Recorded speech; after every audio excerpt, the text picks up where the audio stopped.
that. Put it in the bacon, then you're making pancakes. That should be an official theme song. That should be right there. Fire that up. That's G's thing. I'm just stealing it. How you doing, YouTubes? What's going on? We're a little late. We were waiting for some guys to show up with some links, and got a really kick-butt panel tonight. You got a bunch of guys showed up. We're all full. If somebody out there wants a link and I deem them better than somebody on the panel, I will kick them out. So it's okay. When did that start happening? Holy I'm going home. Shall not be kicked. Yeah, it's a cutthroat world when you're running 10 when you got 10 people on there. So yeah, you got a really diverse panel tonight, which is awesome. I mean, this is like the perfect panel to have for a discussion like this. We got a little bit of everything. So basically, what we're going to do, what I want to talk about today, being every second matters. I didn't do anything exciting. I didn't even leave the house, unfortunately, but I had a little guy. We were just, weather was real cold here and nasty, so we were just chilling in here. But basically what I'm going to do is talk about sort of the way we handle ourselves in chats as far as talking about Second Amendment. Stay positive, is it better to stay positive and really focus on the good things, the good points of firearms, why they're awesome, why we love them, and why they're an important part of the United States history, right? Or is it better to really, and there's people that are more sort of pound the table, and they're a little more aggressive, and the shall not be infringed types, and is that too aggressive for some of the fence sitters? Because there are a lot of people that you call them fence sitters or whatever, that they're a little bit indifferent. They don't hate guns, but they're not gun people. They may have an interest, but they need a little coaxing maybe. So what's the best way to get them onto quote unquote our side? So I have a bunch of notes written down, but I suck with that kind of stuff. So it could be a little bit of a free for all. That's fine. But we'll go to the panel here. We'll say hi to everybody, and then we'll start it off. But please join in the chat. We're on gun channels. We're on the YouTubes, and guys in the panel. Please speak up and let's have a good conversation. I think it's a good learning experience. Maybe, hopefully, that's what I'm doing it for every second matters. So, RL, you're all the way on the end, so you can go first. What's up, buddy? He's ready to go. Sorry, I had to get something black and scary. Should not be. There you go. Got wood. Oh yeah, you gotta have wood, man. David, what's going on, buddy? I'm glad you finally got the link. Who did you get it? Did you eventually get it from me, or did you get it from one of the other guys? I got it from Travis. It's weird. I sent it to you like 2 or 3 times. He's gonna get my cold now too. Yeah, he got me. He gave me the snotty snots 5 seconds after he got here. So what's going on, Dave? What's up? Not too much, man. I'm doing good. I appreciate the invite, and I'm looking forward to having this conversation. Yeah, absolutely. Gizzard, what's going on, dude? Just hanging out, and spent most of the day in chats for Every Second Matters, and so closing out the day on the closer as always. Thanks for the invite. There you go. No problem. G, how you doing, buddy? Yeah, you've been busy today too. You've been on the chats all day long, huh? Yeah. So if I filled the obligation, you'll let Malo go? What's that? I'm here, so that I fulfilled the obligation, you'll let the puppy go? Oh yeah. Just I don't have today's newspaper, but you can rest assured that she's okay. Her nails have been trimmed, and she got a nice shampoo. So she's good. Now I know she's in trouble because she does not handle nail trimming. I know our Macy goes bananas too, man. It takes like 3 of us to do it. Right, thanks for doing a show. Absolutely. Yeah. Night Strike, what's happening, buddy?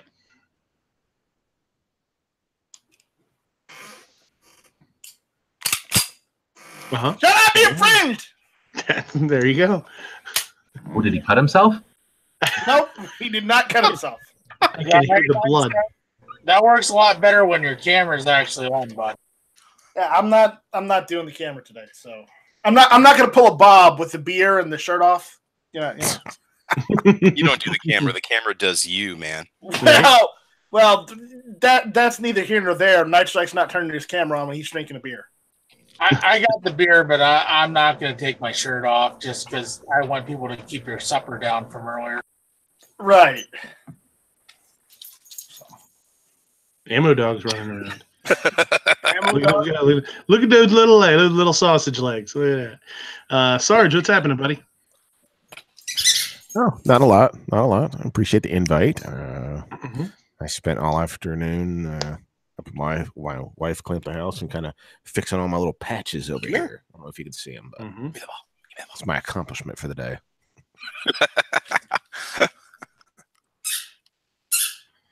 Yeah. And Mr. Squeakers, Travis P11, what's happening? Hey, not much, man. Shameless plug as usual. Sorry, I thought I had my mic turned off when I was playing with the dog there. Hey, make sure you check out Caliber Corner Saturday morning, 8 a.m. Central Time. A lot of different topics we cover. Also, you can watch that over on gunchannels.com. That's about it, man. Appreciate the invite. Thank you. Absolutely.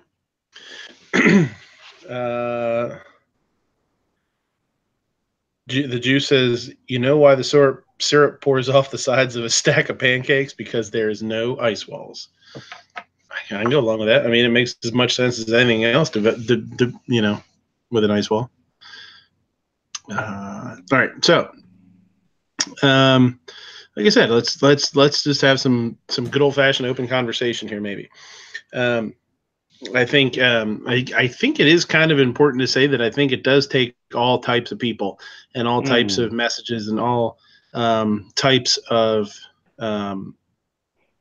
places that you're coming from to cover your bases, right? Some people are gonna sort of react better to you get more flies with sugar, honey than vinegar or whatever, bees with honey than vinegar. Be nice, be calm, civil, let's talk things out. And there are people that react better to somebody being, big and boisterous and pounding the pulpit and really being, like that outspoken. I think it is, but my thing is, which one is going to be more effective for the masses? Which one do we think is going to be is going to get people over to our side, quote unquote?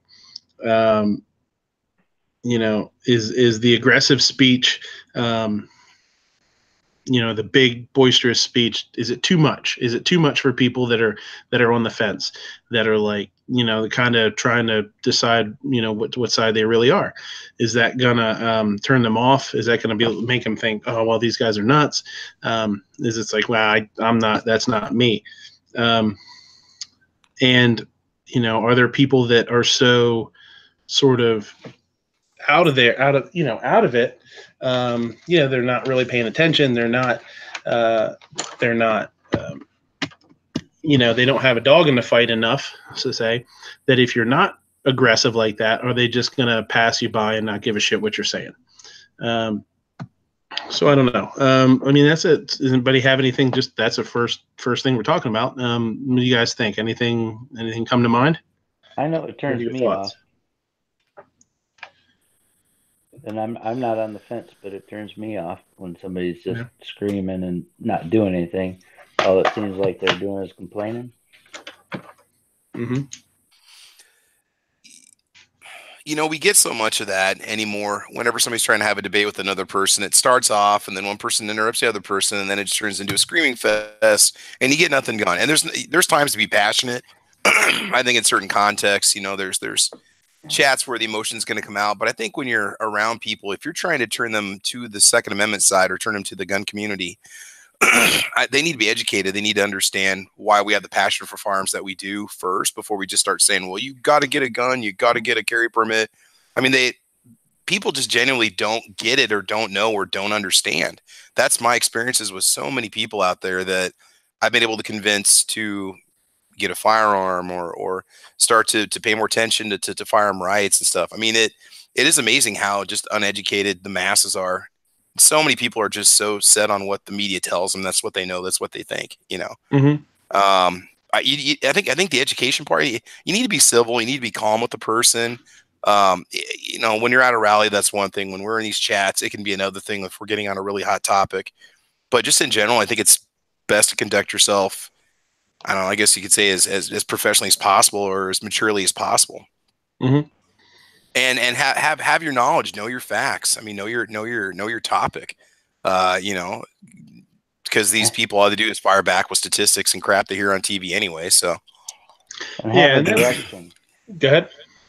I was just going to add to have a direction.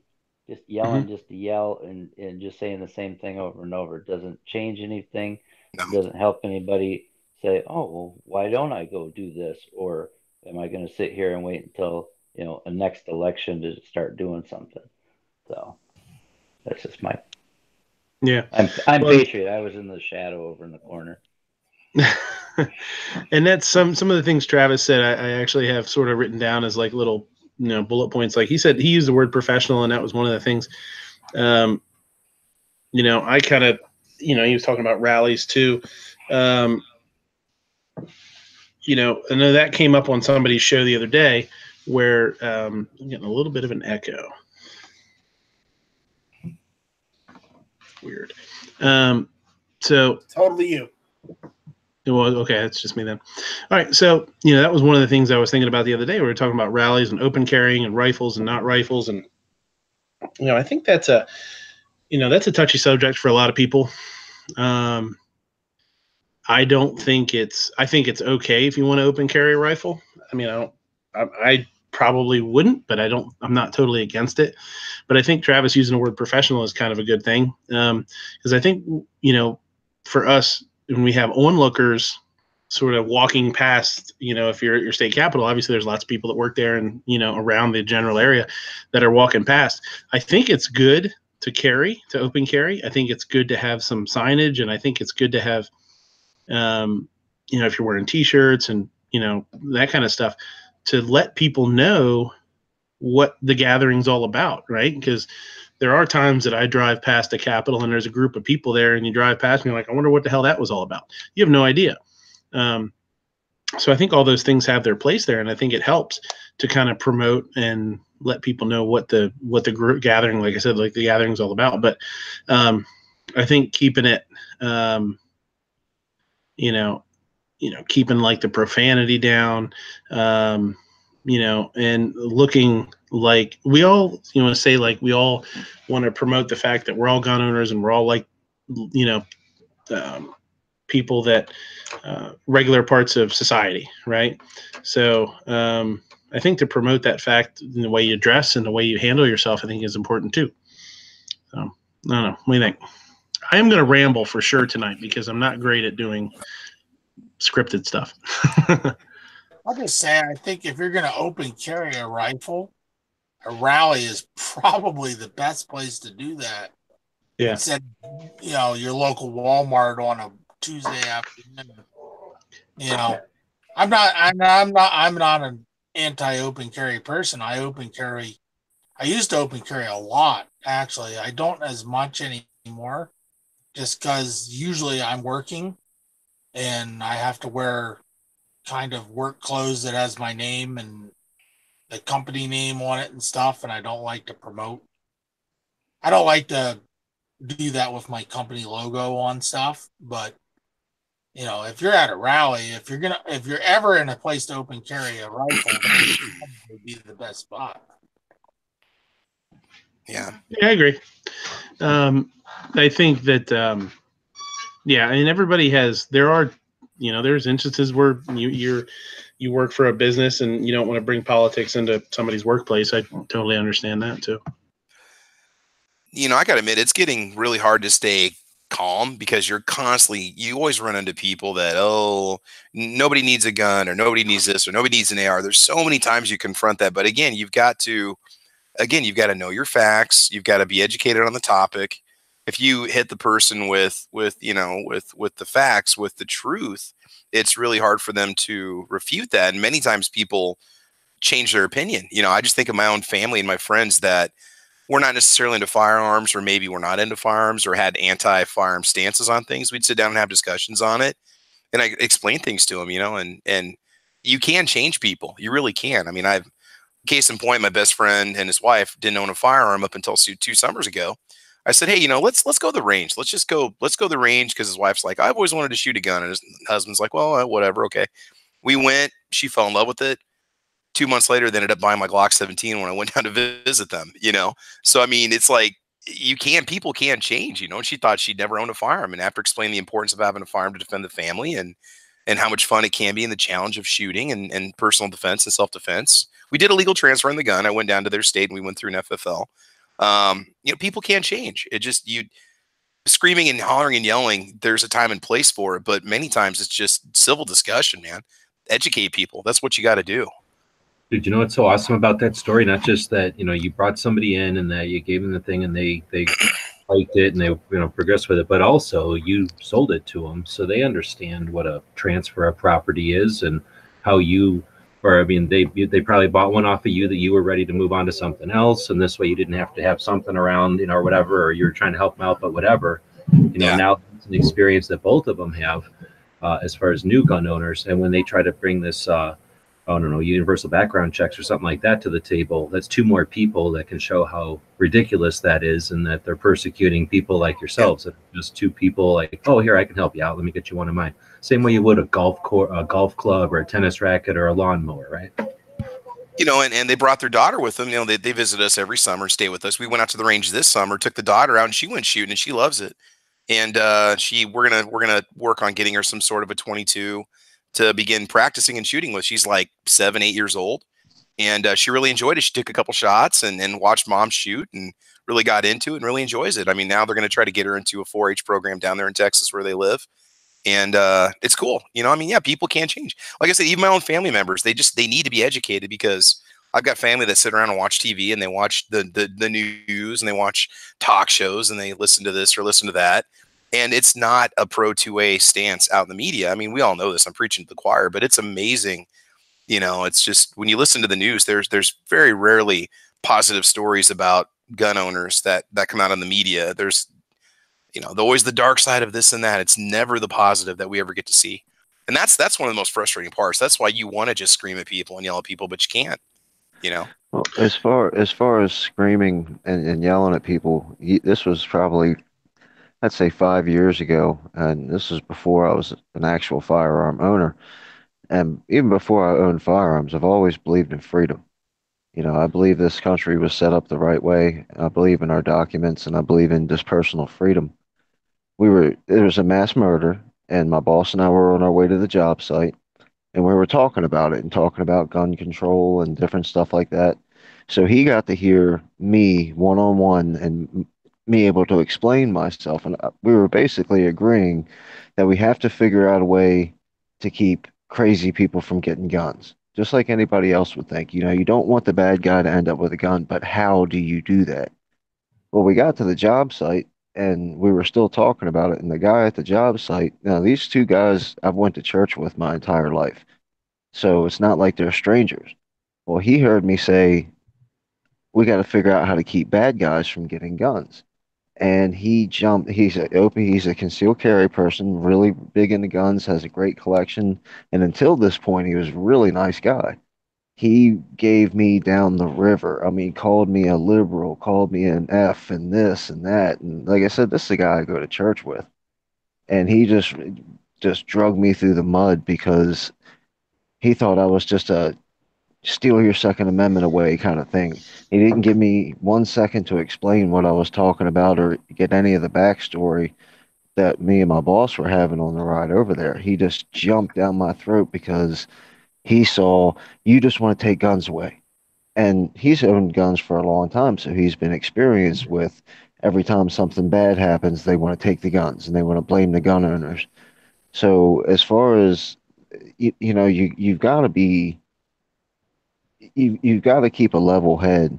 And I don't remember who said, I think it was Patriot said it earlier, have a direction in your conversation. his only direction was insult me and make me feel bad. We almost got into a fight. Like a guy I go to church with, we were about to fist fight, and he carries a gun. So he may, who knows what he would have done if I'd have started winning or he'd have started winning. I don't know. But you can't just get angry and start screaming at people because they disagree with you, or they might not disagree, but they don't see things the same way. Or, like in this case, he just didn't know what I really felt. He heard me say one thing and he instantly thought I was an anti gunner. So, we've definitely got to keep our level head when we're going to have these conversations because it's a good way to turn people off.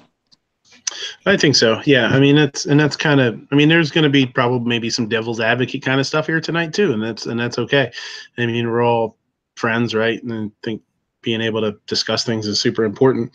And like the mental health thing, is kind of an example of one of the things I'm talking about as far as like, what examples do we use to promote the Second Amendment and how do we defend it?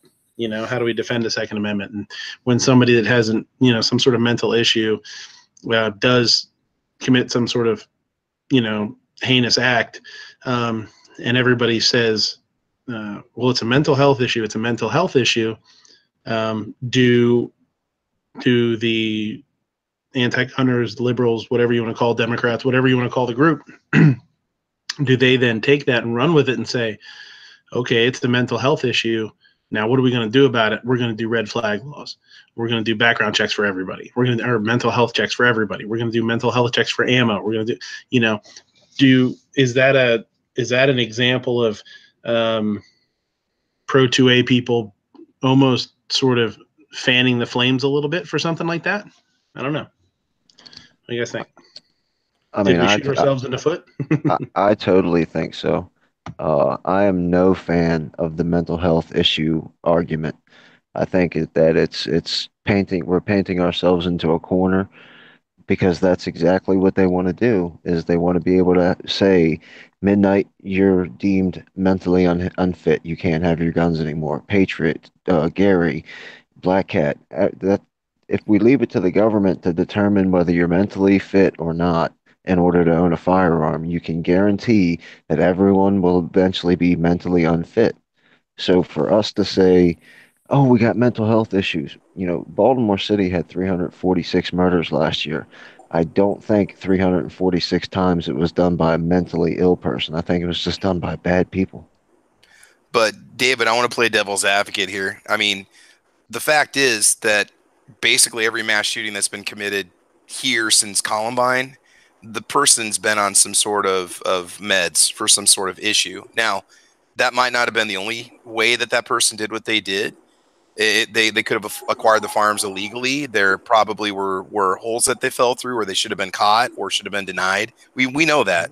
So I mean, the mental health issue. I mean, it is hard to dispute the fact that the people that have done these crimes have been on meds to control whatever. I mean, yeah, but I have a thing to address that because we've been hearing this a lot, and that sounds valid, right? Nothing you said is incorrect, Travis. But here's the question: how many of those people are there? Are there more than a dozen? Are there just about a dozen? Are there 2 dozen?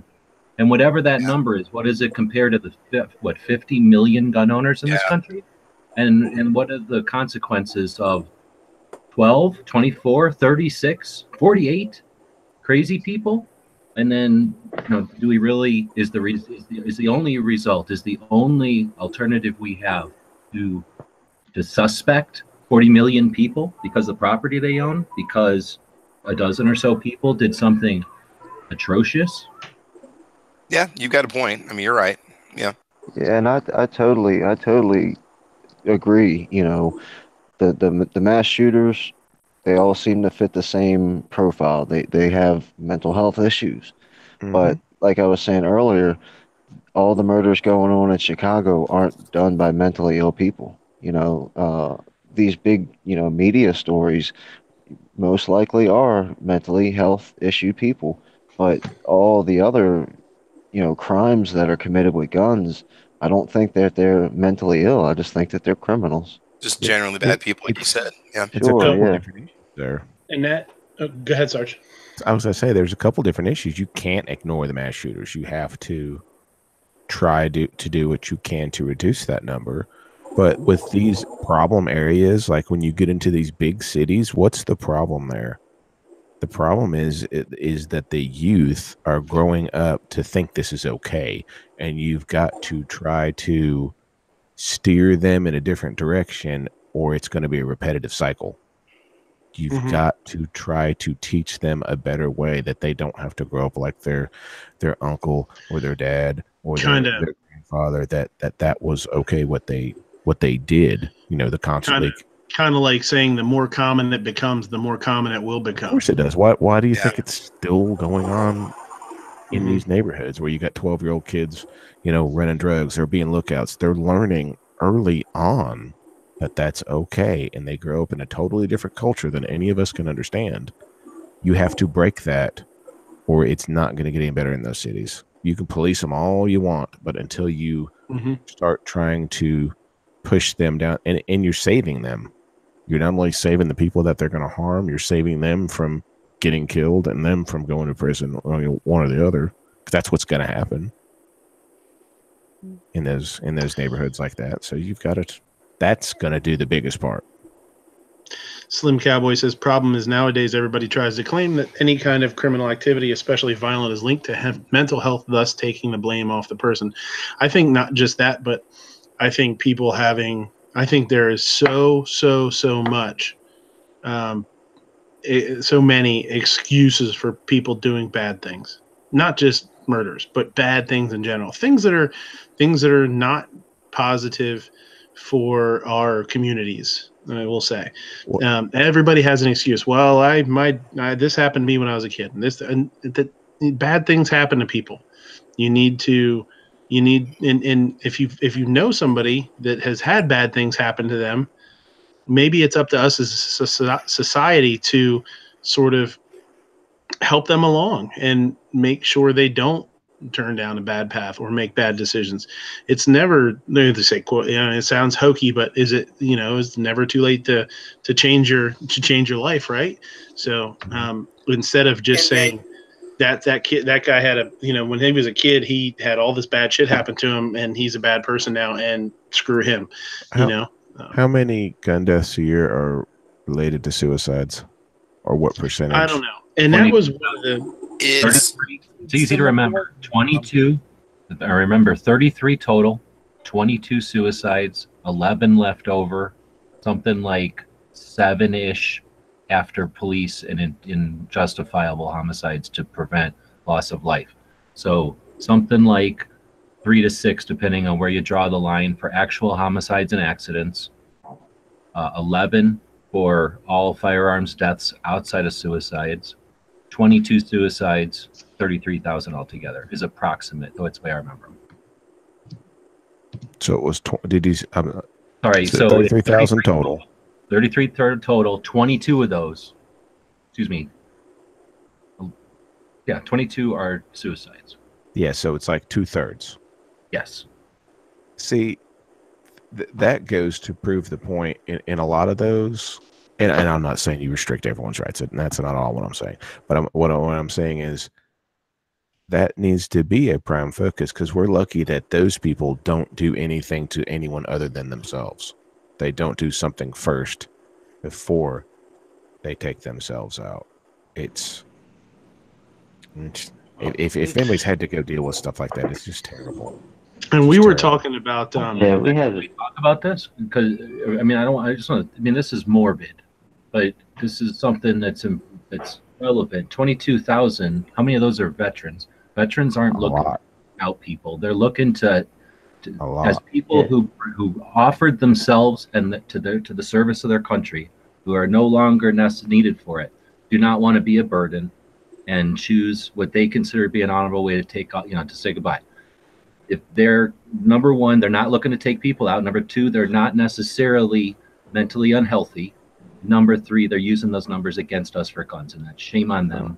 No, I don't think they should use them against us. I agree with that aspect of it, but we can't ignore the fact that we do need to help these people. Somebody else's chat yesterday or something. Gee, I think you were on it. I'm just asking, let's examine those numbers. They're using that number because we just picked a number generally, you know, 2/3 of firearms homicides or firearm death is from suicide. If that turns out, and I'm just saying if, that's a whole bunch of guys that are World War II era, Korea era, and they're choosing ways to, you know, end, you know, a long, long, productive life, and they don't look forward to something. I'm just suggesting, is it always, we don't have a way to check out with, go to the doctor and say, I'm done. We don't have that. So that means that this is all going on to suicides. And I don't know, but I'm wondering, has anyone seen, is this all healthy 22-year-old guys who for some reason decide to take off? Or is this possibly people, again, who don't want to be a burden and aren't looking to take on a responsibility to their children and choose this way to say goodbye? And now they're using these numbers as if somehow guns are the culprit and we are responsible. No, I don't think guns are the culprit. I think the majority of these veteran deaths are the younger ones. Are the younger ones coming back now? Have you really seen stuff on that? Because I haven't actually looked into it to see numbers or whatever. But I know there's lots of old people that are getting old. And someone else maybe more versed than I am that could give me actual statistics, but I don't have any numbers to give you. Just what I had seen before led it to believe it's the ones coming back currently that are having more issues. And G, you were on a chat, I think it was yesterday or today, and you guys were talking about suicide rates in other countries, but I can't remember what you were talking about. And it sounded like I was in and out of the chat. Check out Canada. They have like a 4 times higher suicide rate than the United States. Was that per capita too? Per capita for sure, yeah, because they don't have any people up there. But yeah, percentage-wise, more people kill themselves in Canada than almost any other country. And I'm not going to get into all the reasons why that might be, but I'm just saying, I think what we were talking about in that conversation is they say 22,000 suicides. And I say, who's ever done any kind of research to find out if it would have been 50,000? But we're so healthy here that it's only 20,000. People say it's 20,000, like something needs to be done. But is it not 90,000? I mean, how do we know 20,000 isn't a pretty good number, relatively? I guess we just need to look up historically the percentage. See if the percentage is going up or down. The Center for Suicide Prevention, and I've seen presentations from them before, so their data is legit. It says in 2016, adolescents and young adults aged 15 to 24 had a suicide rate of 13.15%. Highest rate was people between 45 and 54 years of age, 19.72%. Second highest rate, which was 18.98%, was those 85 years or older. Mm-hmm. So but is the percentage going up over the years, or is it I'm looking at the stat. I'll give you guys or is it going down? It is. Copy and paste it because I'm not good. 15 to 24 is increasing. It's gone up about 5% in the last 10 years, 15 years. So, which is, I mean, those are high numbers. I'll give you guys the info. It'll have whatever the old person number is will go down. I mean, that's the greatest generation. It's a massive generation swell. So whatever they do affects, sweeping things, and it won't be the same after. These guys get their data from law enforcement. They get it from, the reports that go through on death certificates and stuff like that. So I mean, their stuff's not. I wouldn't say it's not politically motivated. They don't sit there and say this is bad or that's bad. They just give you the numbers basically. Reporting. So you're right. A lot of teenagers and 15 to 24 where you haven't had time to figure out what's going on in your life yet, and you make. And then there's the old people, and then it's the people in the middle never do nothing.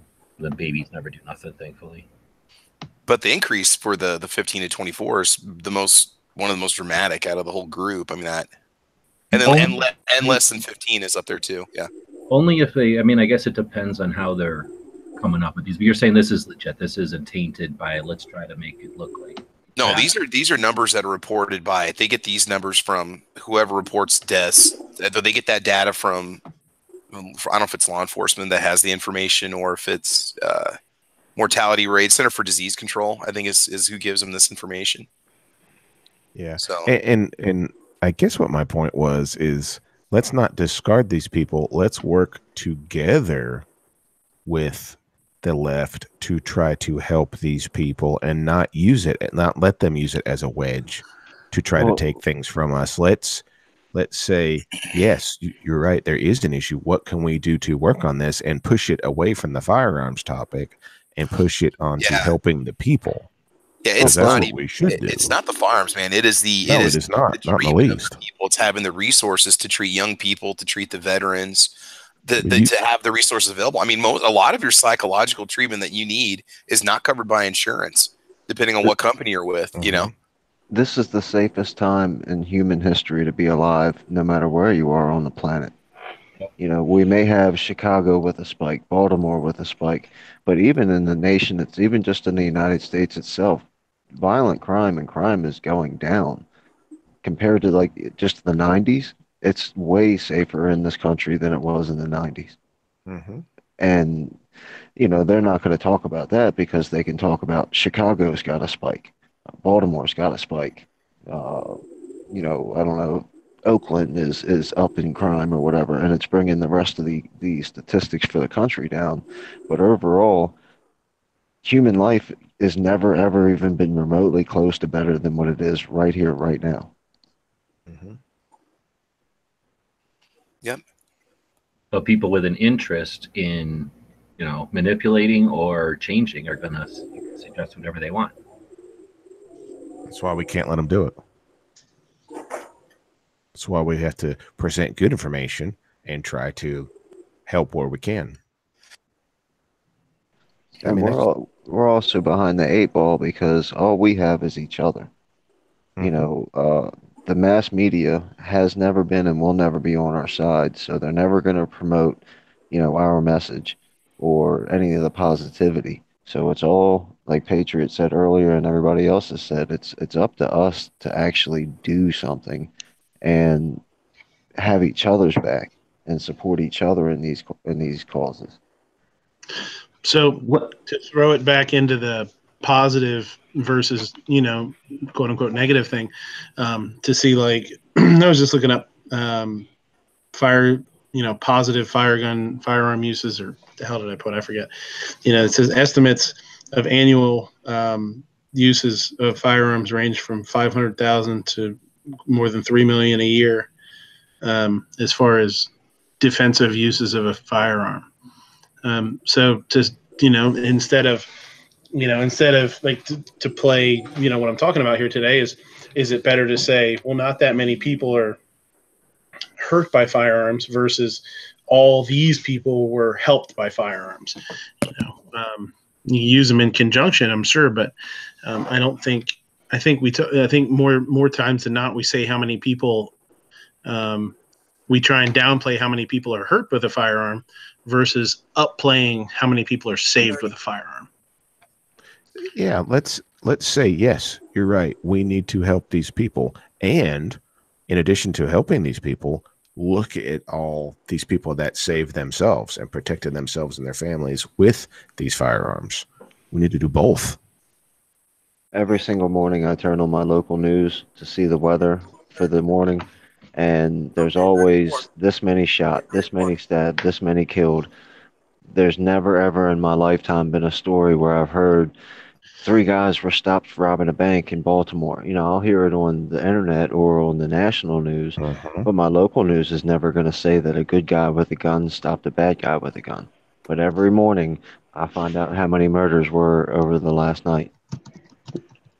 What I found interesting today was on the Every Second Matters chat, Gia was explaining something about the old news versus, you know, the new stuff, you know, and how it's changed and progressed. I thought that was interesting because, I mean, it always seems like we're always saying, you know, oh, they're never going to say the right thing and they're going to hold this back and all that stuff. Can you explain that again, just so that other people can hear it? In a nutshell, I was just talking about how the means of communication, technically, from cave paintings to whatever, printing to newspapers to radio to television to cable, has basically been one direction. It's been from a source, you know, disseminated through, the channels and programming is disseminated through the channels and out, and the best you can hope for is to comment on it, and then with the filter and the editing of the content creators, who again have an agenda and have all the reason in the world to make their product seem perfect, so they can just decide what they're going to use as far as, or what they're going to acknowledge as far as comments coming back the other way. Where with the internet, what we've got is basically a change in that paradigm, where information can be disseminated from one central location down, but no longer is the dissemination or the reach of that information limited to those with the means of publication and then distribution. Now anyone who's interested and has even the most intermediate or the most basic, I should say, understanding of tagging something so that it can be found, has the potential of being found, and then the discussion can actually take place in all the various nuances and what the people have come up with on a topic or whatever. So I think that's what you're talking about, like how back in the day everything was kind of dictated down to us, and then we've all kind of learned that that's the way it is, but that isn't the only way it can be. And well, I don't know if I got into it, but I think we're going to see the next generation who are now growing up with a phone in their hand. They're not going to be satisfied with a computer emulation of what we grew up with, like television shows and newspapers and stuff. They're not going to be satisfied with that kind of garbage one way, having no participation at all. And when a generation grows up being able to participate, I don't know if any size institution is going to be able to stifle that many people having conversation, right? And they might be able to, if they're lucky, monitor it, but they're not going to be able to influence it like they've had in the past, I don't think. Well, I think you have too. You also have with social media the sort of little phenomenon about people actually voicing their stories about how they were raised by this type of person, and now they've grown up and they've realized that they're not that type of person and they're going to be this way. I've talked about that with myself a little, on shows before, and that kind of message is getting broadcast out all over the world. So it might be just little bits and pieces here and there, but that's what it's all about, is getting it out there any way you can. So it's cool. I think that's important for sure. So, terminology I think is important too. Like when the last, was it Snobs Chat was just on, right? Seven Wonders was talking about he has a couple signs. You mean the one you corked? That was Gun Gals. Nope. Snobs Chat ended, and then I started at my regularly scheduled time. Gun Gals has pushed their show back over the past year. I just want to make that a point. It doesn't count if it's girls. That's right. Hey, I'm not allowed on their show. Why should I worry about it? Hashtag pay to play. We could identify as a woman at any given time and jump in. That's true. Night Strike alone. Mohawks. They don't want Mohawk on that show because they want it to be a quality show. That could have something to do with it too. Yeah, that's probably a majority of it. No, they're terrified by his mad cooking skills. I was gonna say that. So that's what it is. They're intimidated by him. One of the things on Snob Show, Seven Wonders said in the chat was, I've got some Pro 2A signs up at the house, and you see these kind of things all the time, and a lot of them are kind of tongue in cheek or whatever, but he says due to the cost of ammo, there will be no warning shots or something like that. And a lot of them are, I think, Pro 2A, and I think they're in good taste, and some of them aren't. And I think you have to be careful with something like that. The bumper stickers that say, I don't call 911. Well, that and right, and keep honking if you have never seen a gun fired from a moving vehicle. That kind of stuff. I think it's in bad taste. Yeah. I think it's in bad taste, and I think it's really it shines a horrible light on us as gun owners. Certain terms like I don't like the term good shoot. I hate it. I don't like it.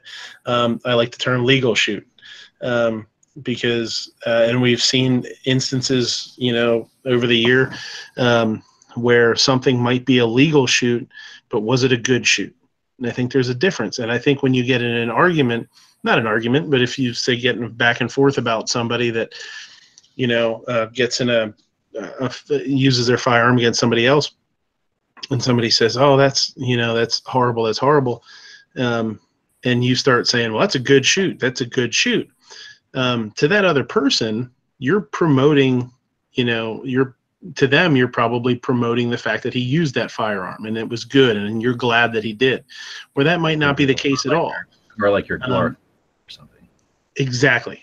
And we've talked about so many times the one at the convenience store with the dude in the parking lot, the old guy that ended up shooting the husband, the dad, right? It was deemed not good, and he's going to jail. It's in jail. With any luck, he will.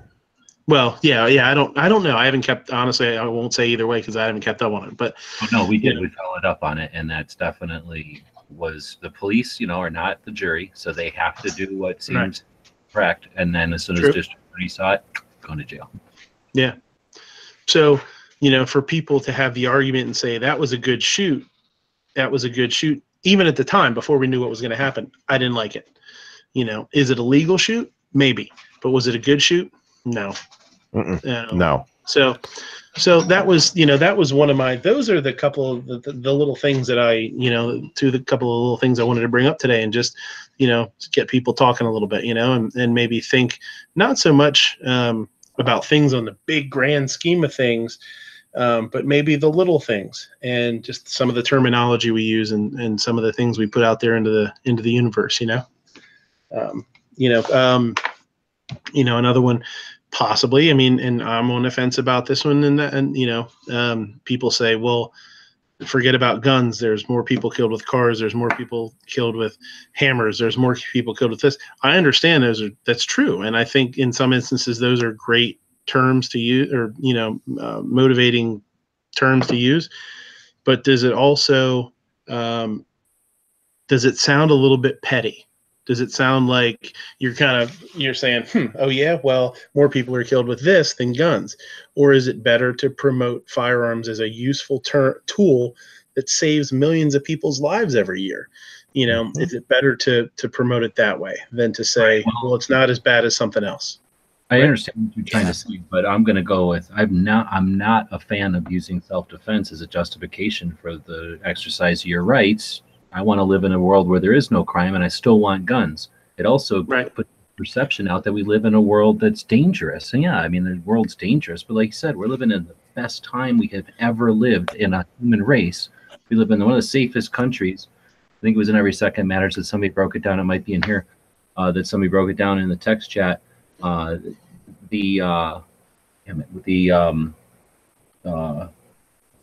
lost it. But anyway, we live in one of the safest times in the country. And anyway, this is it's ridiculous to suggest that how many times a firearm is used to prevent something.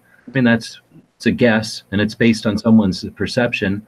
And is it brandishing? Is it drawn? It puts out this perception that 2.5 million times people almost, whatever. That could be someone's perception. And then in an interview later, did a gun help you? Yes. Well, or else that guy was just stumbling for his keys and he just kept doing his business because he had no idea you were in the parking lot either. So anyway, I think that if we go around saying, well, look how often guns stop crime, that's going around saying, look how dangerous this country is. Well, and I also don't like the comparison to the hammer or the car or cigarettes either, because there's millions and millions and millions of hammers in the United States. Just imagine how many cars are in the United States.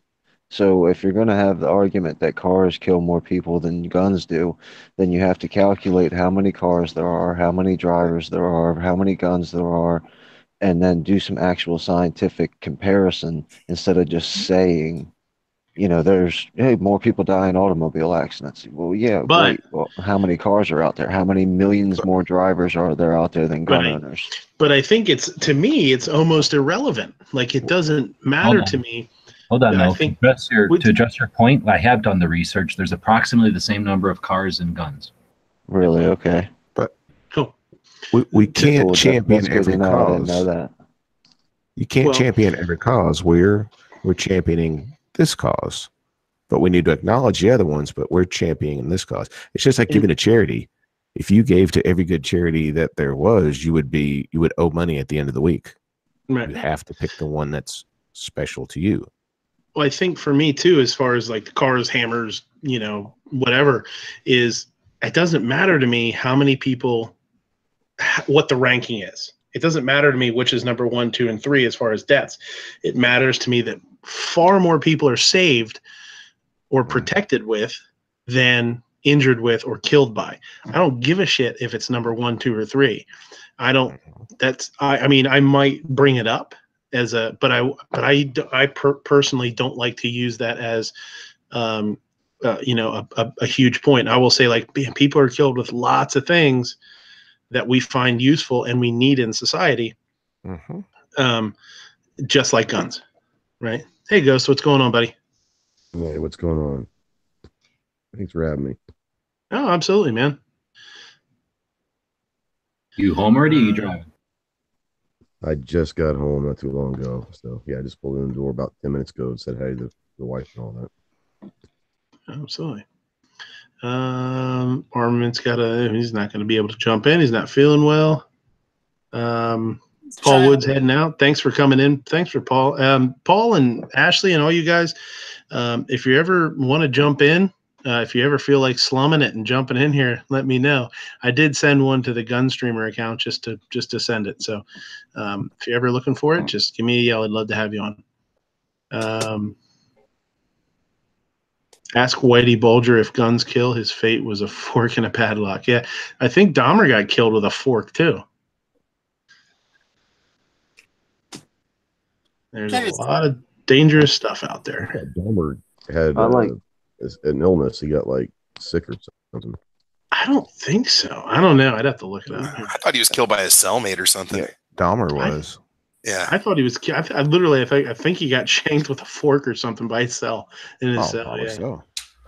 I like what the point that G was just making about, you know, if this was the 100% safest place that you could ever live, and there's, you know, rainbows and unicorns, I still want guns. Right. Well, of course. I do too.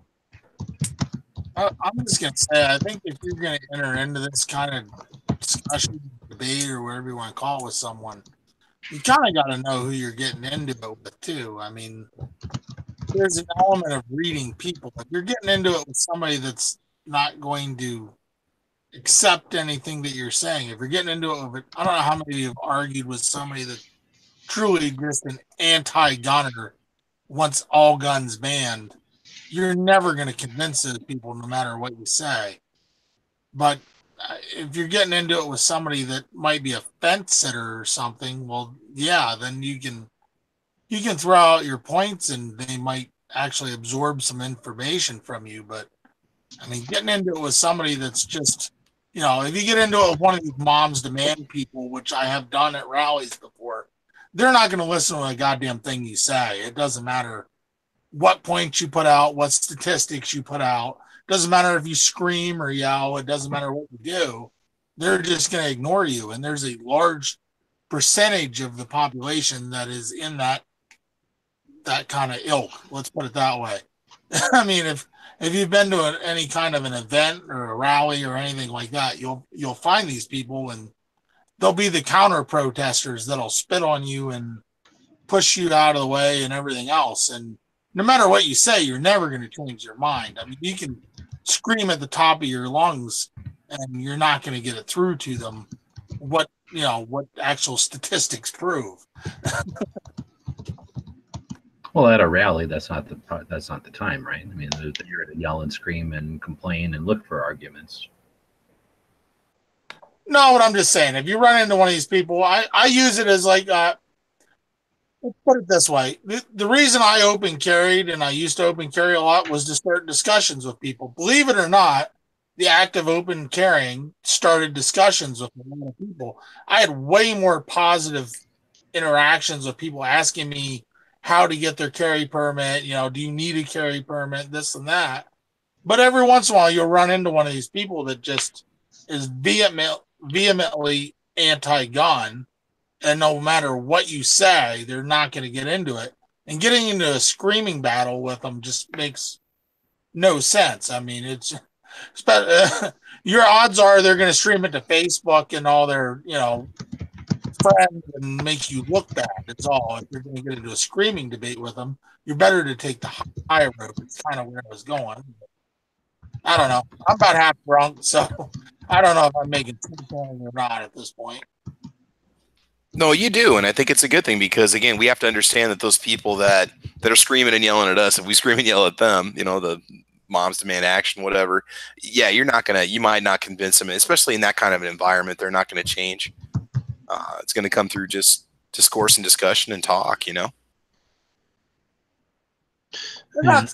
that's it. I mean, a lot of these things, I mean, you can have a good discussion. If there was an anti-gunner in here, I'd be happy to have a discussion, but most of the time, you're not going to run into somebody that's logical or, able to have a discussion with you. If you're going to run into somebody that's vehemently anti-gun, they're going to scream and shout and everything else. It's just the way it is. I mean, it's horrible. I mean, politics is so polarized today that, you can't have any kind of discussion with anybody maybe that's just my experience. I don't know. But I think you have to handle, especially when you're dealing with somebody that you don't know, you need to sort of ease into those conversations, right? I mean, you got to kind of handle it with kid gloves in the beginning, maybe, and sort of ease into it until you get a feel for what kind of person they are and how they think and what they think. Somebody comes up to you or you having a conversation with somebody and they're like totally anti-gun. If you just call them an idiot and say, well, it says in the Constitution shall not be infringed, go fuck yourself, and you leave. Like, what good does that do anybody? It doesn't do you any good. It doesn't do the cause any good. Whatever, whatever you want to call it, the cause. That person's just leaving saying another nut job, another crazy dude that shouldn't have a gun. Probably, they should, have him, tested, put him under the psych eval because that dude's nuts. That doesn't do you any good. What you putting in there? Gee, what's the link for? Oh, nothing. That's a great picture.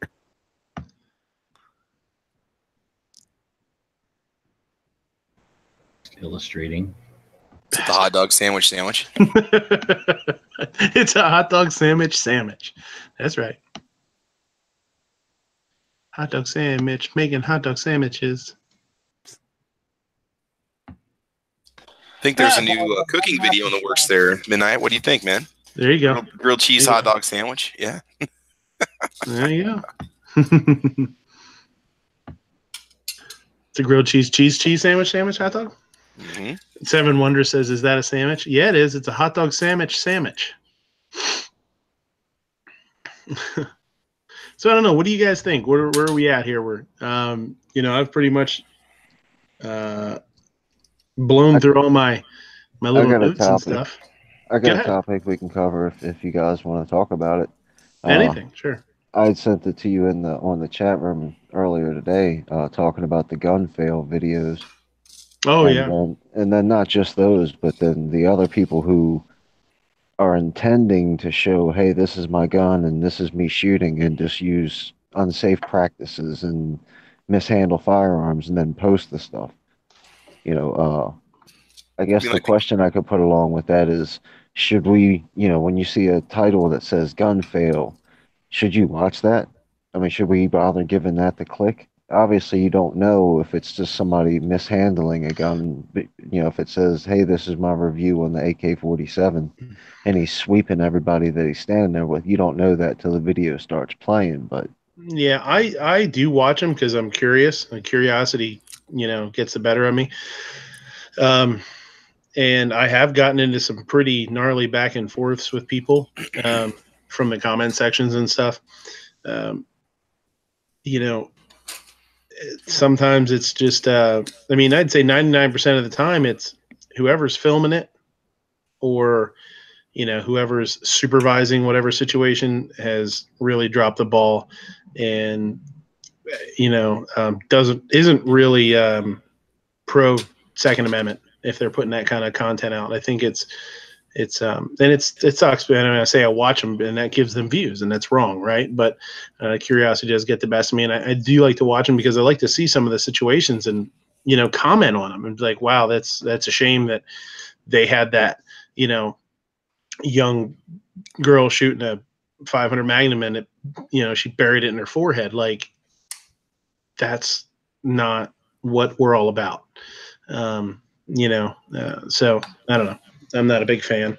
So here's the question: should we be flagging those videos as offensive or dangerous? Or I would say no, because then YouTube can say, "Oh, people don't want to watch gun videos. We got to start shutting them all down." Right. Anything gun related. That's a hard part about them. Yeah. Yeah, that's a big conundrum, right? Because you flag it because you don't feel you feel like it's unsafe. For example, man. Yeah. Right. It's promoting unsafe firearms practices, and that's wrong.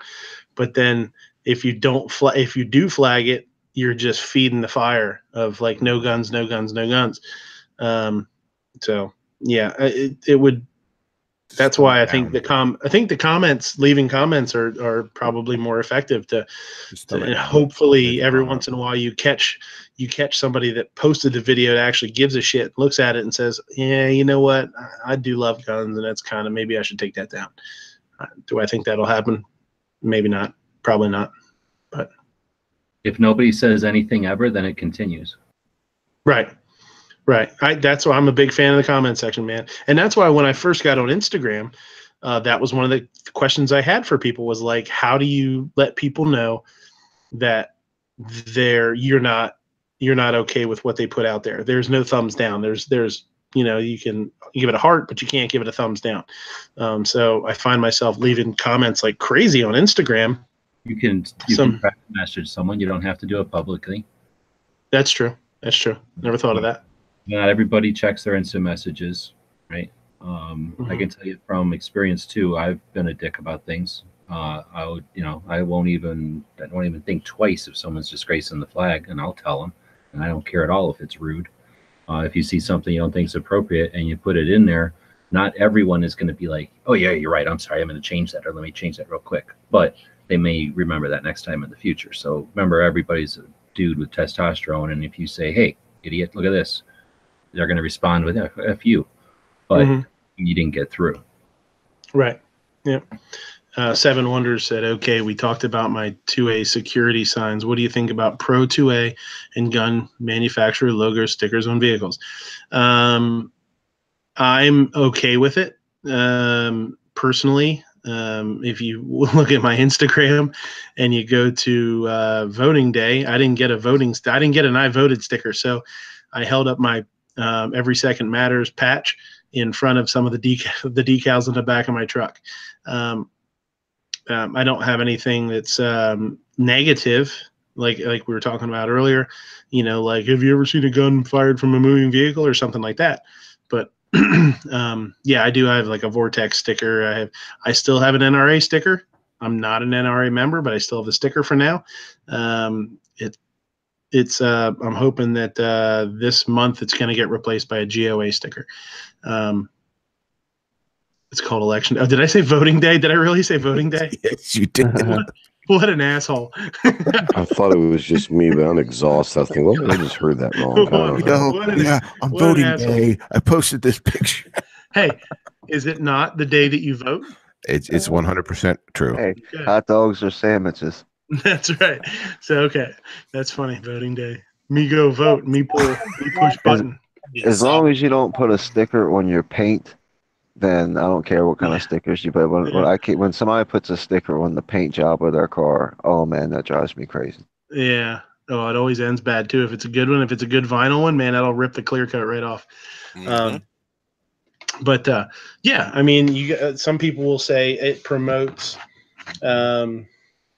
people to break into your car, which kind of, okay, when somebody says that, inevitably.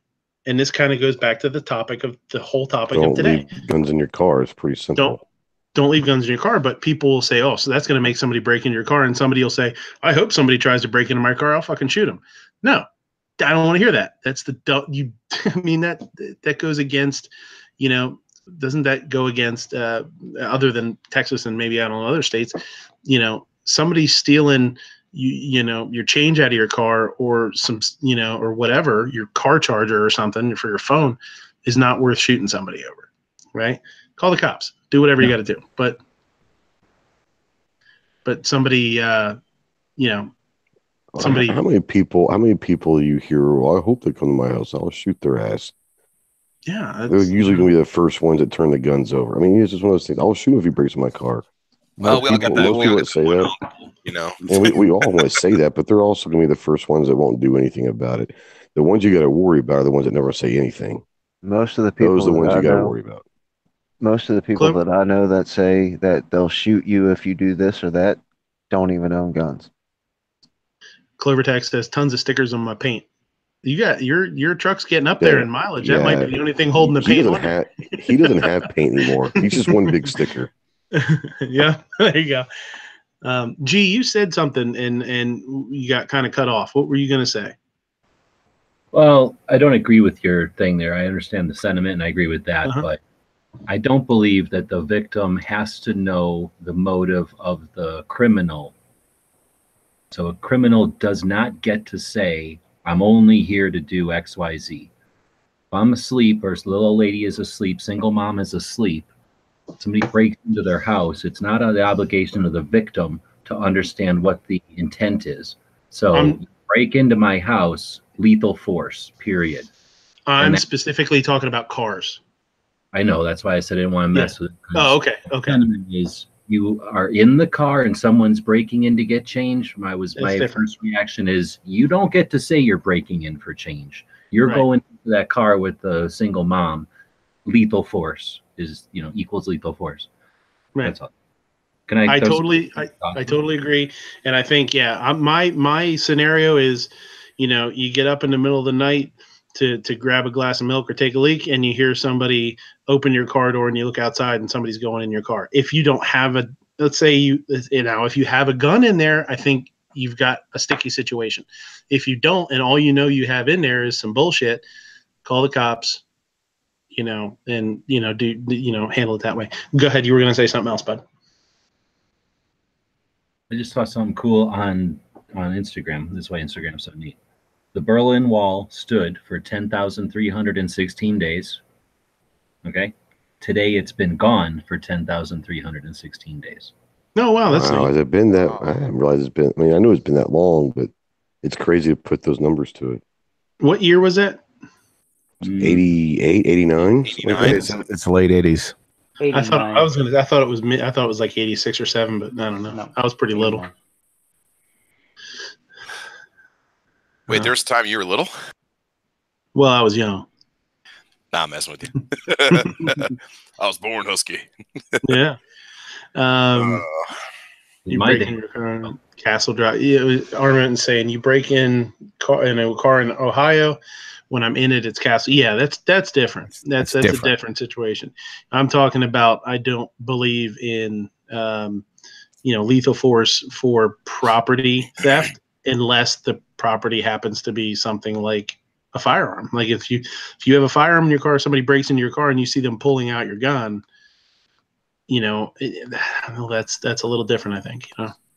Okay, I don't want to be that guy, but go ahead. I heard something yesterday that I talked to G about this last night, but there was a part of this class that was in the classroom, and it was the mindset of what he calls a warrior. And he says, we're talking about lethal force and deadly force and the legalities of it. And he said, we need to be aware to ask the question, whose life are we saving? If you can't immediately answer that, then don't pull the trigger. And I thought that was really profound. If you can't immediately answer whose life am I saving, then don't pull the trigger. Live this fight another day. And I thought that was really profound because that can go into so many different things. If someone's breaking into your car, let them break into your car. Insurance will pay for it. If you're not saving a life, why pull the trigger? And I thought that was a really interesting fact. That's it. Yeah, That's very a cool. very good way to put it. It's very cool. So I don't know what else, guys. What do you think? Anything else out in the chat? Anything else from any of the panelists you want to throw in there? Is there anything we skimmed over that you wanted to talk about more? I don't want to gizzard you, gizzard. I don't want to ruffle your feathers. Ruffle them. Just hold them down and ruffle them. I don't think chickens should be allowed to have guns. I said it. They have terrible dexterity with all those wing fingers they have. Yeah, I mean those delicious fingers. I'm a rooster. Thank you very much. No, okay, that's different then. Aren't roosters chickens still? I don't know. They're chickens with additional parts, shall we say? Yeah, it's one of those things where all roosters are chickens, but not all chickens are roosters, right? Yep, there went the chat. Now we're talking about chicken dick. I'll have my gun one way or the other. No. Not being friend. Either that AR across your shoulder there, Gizzard, is extremely small, or you're one hell of a size of a rooster. Just saying. Big chicken. Thank you for noticing. Yeah. Chickens are pro beef. Yeah, Seven Wonder says, have you ever seen the Chick-fil-A billboards? Eat more chicken. It has the cows. It has the cows, and it says "eat more chicken," and it's spelled all goofy, like the K's backwards and stuff. They're funny. Like, seriously, whoever came up with that ad campaign a decade ago is brilliant. I mean, that's one of the best ever. Yeah, that's a good one. If I catch someone, Slim says, I catch someone breaking my car, they'll be met by me and my firearm, and low ready yelling, telling them to get on the ground until the cops arrive. And what they do now in Nebraska, it'll get you arrested. That's brandishing. If you go out to your vehicle with a firearm in your hands, if there's nobody in mortal danger. So make sure you know the laws before you do that, buddy. Yeah. That's where you're at. You're at. Slim's in PA. I don't know. I don't know. I don't know enough about it. RL would be the guy to ask. He's really up on a lot of the laws and stuff. I'm not sure how if that would be wrong or not. In our CCL class, they said if you saw somebody out in your driveway breaking into your car, call 911. Yeah, I think that's. You're not in any danger. Universal, right? And you said the term brandishing. The term brandishing is to instill fear or whatever. So, I mean, if your life's not in danger, it all depends on the state, because you have here you have the right to protect your property as you'd expect, but that right stops short of deadly force. You could use force, your presence. So 9mm or below. Stepping out there with your firearm is a show of force. Just don't shoot them, to protect your property. Can't do that in this state. Armament Axis says, if I'm in the car and you try to break in or take it, apparently Armament Axis sleeps in his car every night. You're not getting the scenarios Travis is laying down. Sometimes he's talking about looking out and seeing someone breaking into it. That's an armed robbery if you're in it. It's totally different. He sleeps in his car all the time. Are you saying that he's weird too?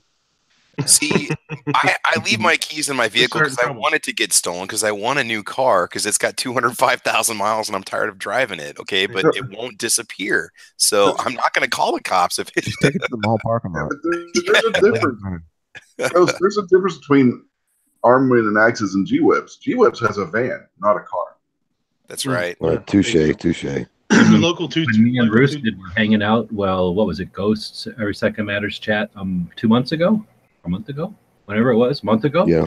We were hanging out in Minnesota with the van, the dog hanging out, the van door open. We're just the cops roll in and walk right past the van to the guy in the car who's like hanging out with and travel is legit, and cops are okay. And we were getting a play-by-play about it. It was all dude. It's not a van; it's a tiny home. Come on, man. Let's just call it like it is. Right? It's a tiny home. Local 223 says if quote unquote breaking into entails a steel tool, using a gun is legit. I'm not a lawyer. I've said this before. Maybe you think I am. I'm not.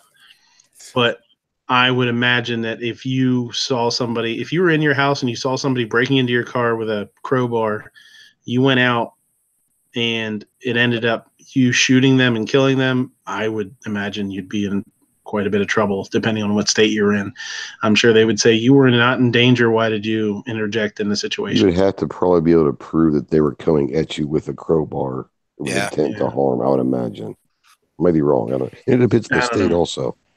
Yeah, I don't know. I don't know. I just figured that was a good comment to sort of comment on to see if you guys had any opinion. I think Sarge hit on the head. I mean, every state has different laws, and like his state, you could protect your property, but stopping short of deadly force is the key. In some states, you can use whatever force you want. I mean, it just depends on the state, but I just think that you were talking about earlier about people giving gun people a bad name. Well, I mean, I hate to say this, but let's be honest. Sometimes we give ourselves a bad name. We may not want to admit that. But if we can avoid something that is unnecessary, that keeps the gun out of the newspaper. If it can be dealt with other ways, then try to deal with it other ways, because not every solution is pulling a trigger. I've been told that I give love a bad name. You do. You're shot through the heart. Mm-hmm. And you're to blame. Yep.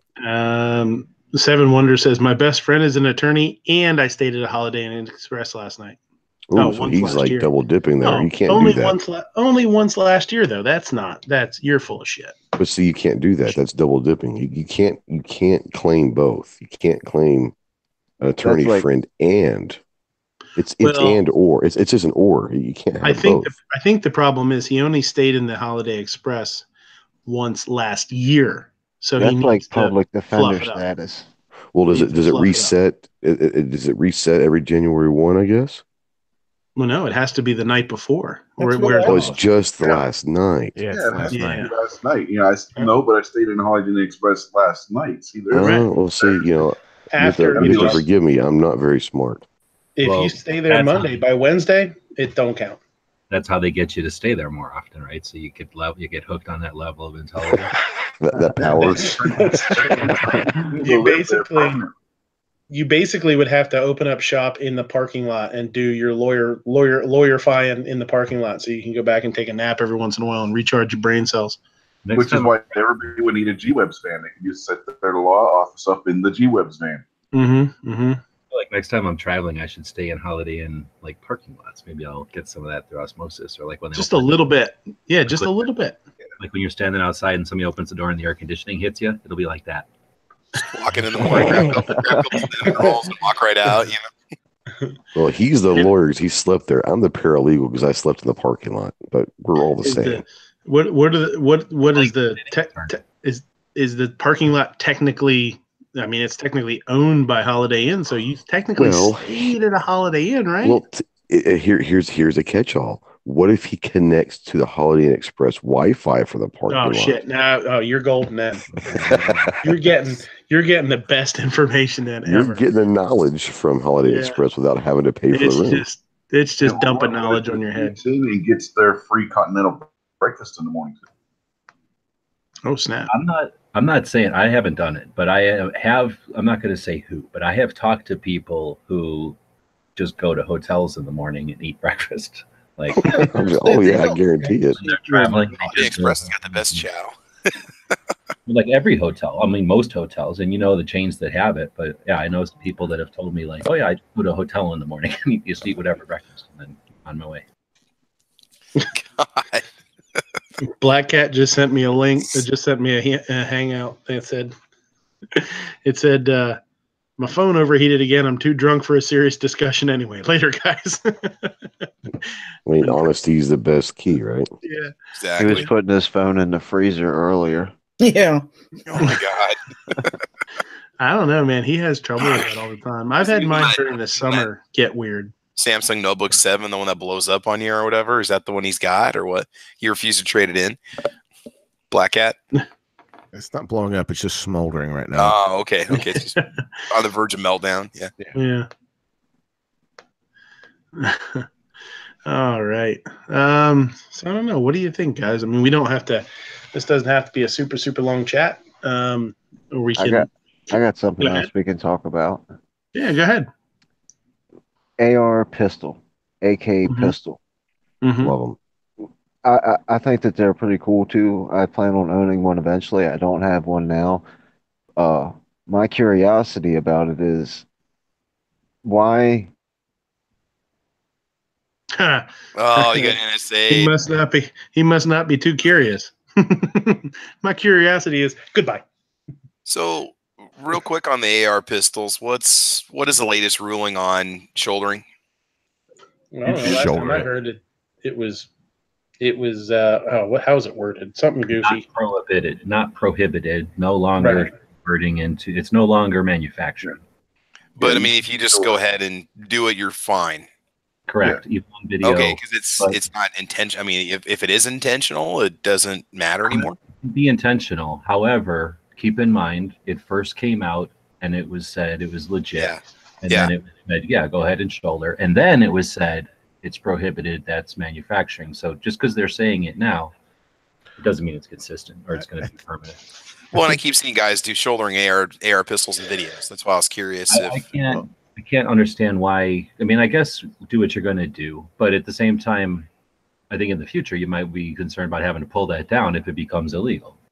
Yeah. Basically, what they did with when they came out and said that it was prohibited, they came back and said that the agent who wrote that letter had misspoke. What he was really supposed to say was that this is essentially what the third letter said, that he misspoke, that when he said that it was prohibited, he should have had it worded if you alter the brace in any way to make it to where it's better for shouldering. Like if you were to add a block of wood in there with a butt pad on it, or if you were to take that strap off for some reason. Yeah. If you read the third letter, that's essentially what it's breaking down into. You can't modify the brace. Use it the way it's made, okay, but don't do anything to change it. It's pretty hard to over a 13-inch length of pole. It's pretty hard to make something a federal crime that when it's just sitting there, it's completely legal. But by me holding it a slightly different way, now you're a felon and looking at 10 years in prison by merely holding something a different way. That's a pretty hard standard. So they had to walk away from that one. And well, again, as a content creator, I've wanted to have videos where I'm shouldering my AR pistol and I don't.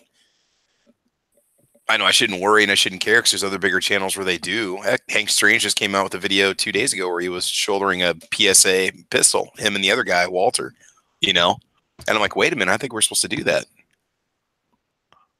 So I don't know.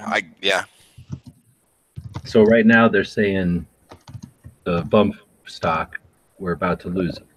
Trump is a gun deal. Trump's going to say something. We're about to lose the bump stock and whatever accompanying qualifications or characteristics they decide to include. I guess we get to see it when it happens. When they decide that something that emulates full auto is required registration, right? Something that's on the NFA. And are they going to suggest that a short rifle, a long pistol, fill in the blank, replicate something else from the NFA? Therefore, what are they going to do with bump stocks? You can't have it and throw it away or turn it in. But they're basically saying you can't have it.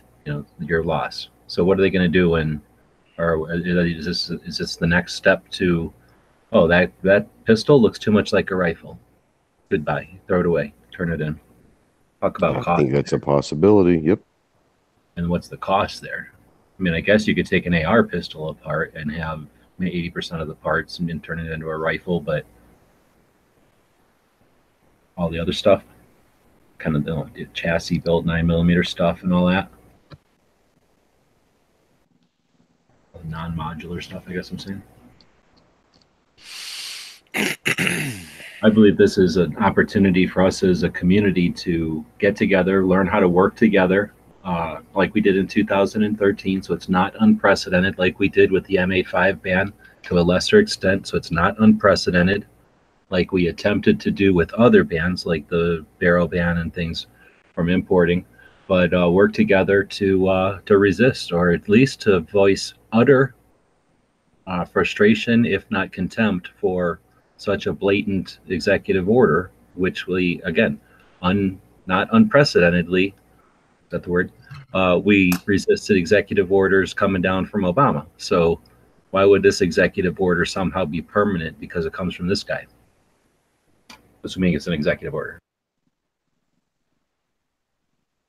That's the only really good thing about the executive orders is they can be written out just as fast as they were written in. You know, so Trump can executive order the sun not to rise, and then the next president can executive order it back to rise. So as long as they're just passing executive orders and not actually passing laws, then we still can also got a lot rescind more. his own orders. Yeah, you know, once they start passing actual laws, then we got a lot longer and a harder of a fight to get things back that they take away.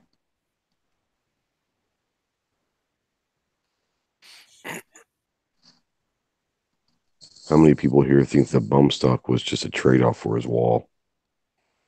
He's not going to get the wall for the bump stock. That's not. Well, I'm not saying the bump stock alone, but there could be several other things that are not gun related, but it's part of a package to get this wall. To be honest, that's what a lot of people are saying. Sign anything on bump stocks at this point because everybody is quoting one CNN article that's saying that he's going to do this. One CNN article is everybody's source for this. I don't trust CNN enough to say that yeah he might be doing this. I'm taking more of a let's wait and see if CNN's actually telling the truth this time or not. That's valid. Yeah, I'm not a fan of wait and see of anything, though. No, what I was saying was valid. That they're only quoting one source, so that is a valid point. That there are multiple news outlets coming out, but they are all quoting a single source. So, David, what was your question on the AR pistol before you got dropped there? Well, in Maryland, if you buy an AR-15 lower, you have to register. You have to go through the same paperwork that you do when you buy a pistol. Pennsylvania too. You don't have to have a pistol license to get the AR lower, but the AR-10 lower is just like any other rifle. And my question is, why is it just because it's got a shorter barrel? It's clearly not a pistol. So why is it classified as a pistol? Well, the classifications for guns are all set up through the government, right? So Pennsylvania is the same way too. You have to transfer it, do the 4473 and all that stuff, because that lower could be turned into a pistol or it could be turned into a rifle. So they classify it as they put it in. You have to do it as a pistol. In PA, you can sell long guns, person to person, without a transfer, but you wouldn't be able to do that with an AR. So. AR pistol or any AR or any semi-automatic? Like what? I don't think you could I think you have to transfer all ARs because it has the lower, right? AR Black Cat. What do you no, in Nebraska, the AR-15 is considered an AR-15 rifle is considered a long gun. If you have an AR-15 pistol, that would be considered a pistol or handgun. You'd have to make sure that the person you sell to follow Nebraska law, which is different than PA, obviously. Black Hat saying in PA a lower is an other firearm. Okay. Yeah, but it is an other, but he's somewhat correct because they won't sell it to you because you can make it into a pistol. Right. That's why you can't buy one out of state. All right. Rifle. What am I getting into here? He's back. He went and drank some coffee. No, I'm actually cracking another beer. That's Otis. That's right. Don't be a quitter. I'm no Are you fucking. broadcasting live from the refrigerator? I got 27%. So tell me what you just said, because that didn't sound right to me. Oh, yeah. What was the original question? It was about Oh. an AR lower. Why does the lower have to be handled like a pistol? Because it can be turned into a Well, pistol. no, I'm talking about why do the AR pistols fully put together, standing at the gun range? Why is that a pistol and not just a short-barreled rifle? Go ahead, Arl. I'll go from PA laws, but Maryland maybe somewhere. If it is already assembled as a pistol, it's transferred as a pistol. If you buy a stripped lower, a bear lower, in any state, as far as I know, maybe not California or one of those shitty states. But it's every state. Yeah, those shitholes. But no, no. Midnight said about PA, but PA law, if it's a stripped lower, it's considered an other. It's transferred as an other. That should be the way it is in every state. If you buy a stripped lower, it's an other because you haven't made it into a pistol or a rifle yet. Once it's made into a pistol, it has to be transferred as a pistol. Once it's made into a rifle, it has to be transferred as a rifle. Yeah, but where did this whole calling a 10.5 inch or I don't know, why did that, like, did the government start calling them pistols or did the manufacturers? To be a rifle. Go ahead. 1934, they defined firearms so that they could register certain firearms and put a fine, or not a fine, but a tax on certain firearms. So when they defined a pistol, they gave it a definition. They defined a rifle, they gave it a definition. They defined a shotgun, they gave it a definition. And then things exist that don't fall into any of those definitions, because let's try to define anything. Words just don't exist. We don't have words that, get that big. So when they tried to define it using a set of criteria, things fell outside of those realms. And then they created things called short barrel rifles and short barreled shotguns to fill in those gaps. So a AR pistol is a firearm that has been assembled in a way and to a criteria that it qualifies as a pistol, and it does not qualify as a rifle. Because it's a pistol, you cannot put a stock on it and turn it into a rifle. I say a pistol has a short stock and designed to be held and fired by the use of a single hand. That answers my question, because if it's something that's been in existence for a long time, I didn't know if this was something that just popped up recently.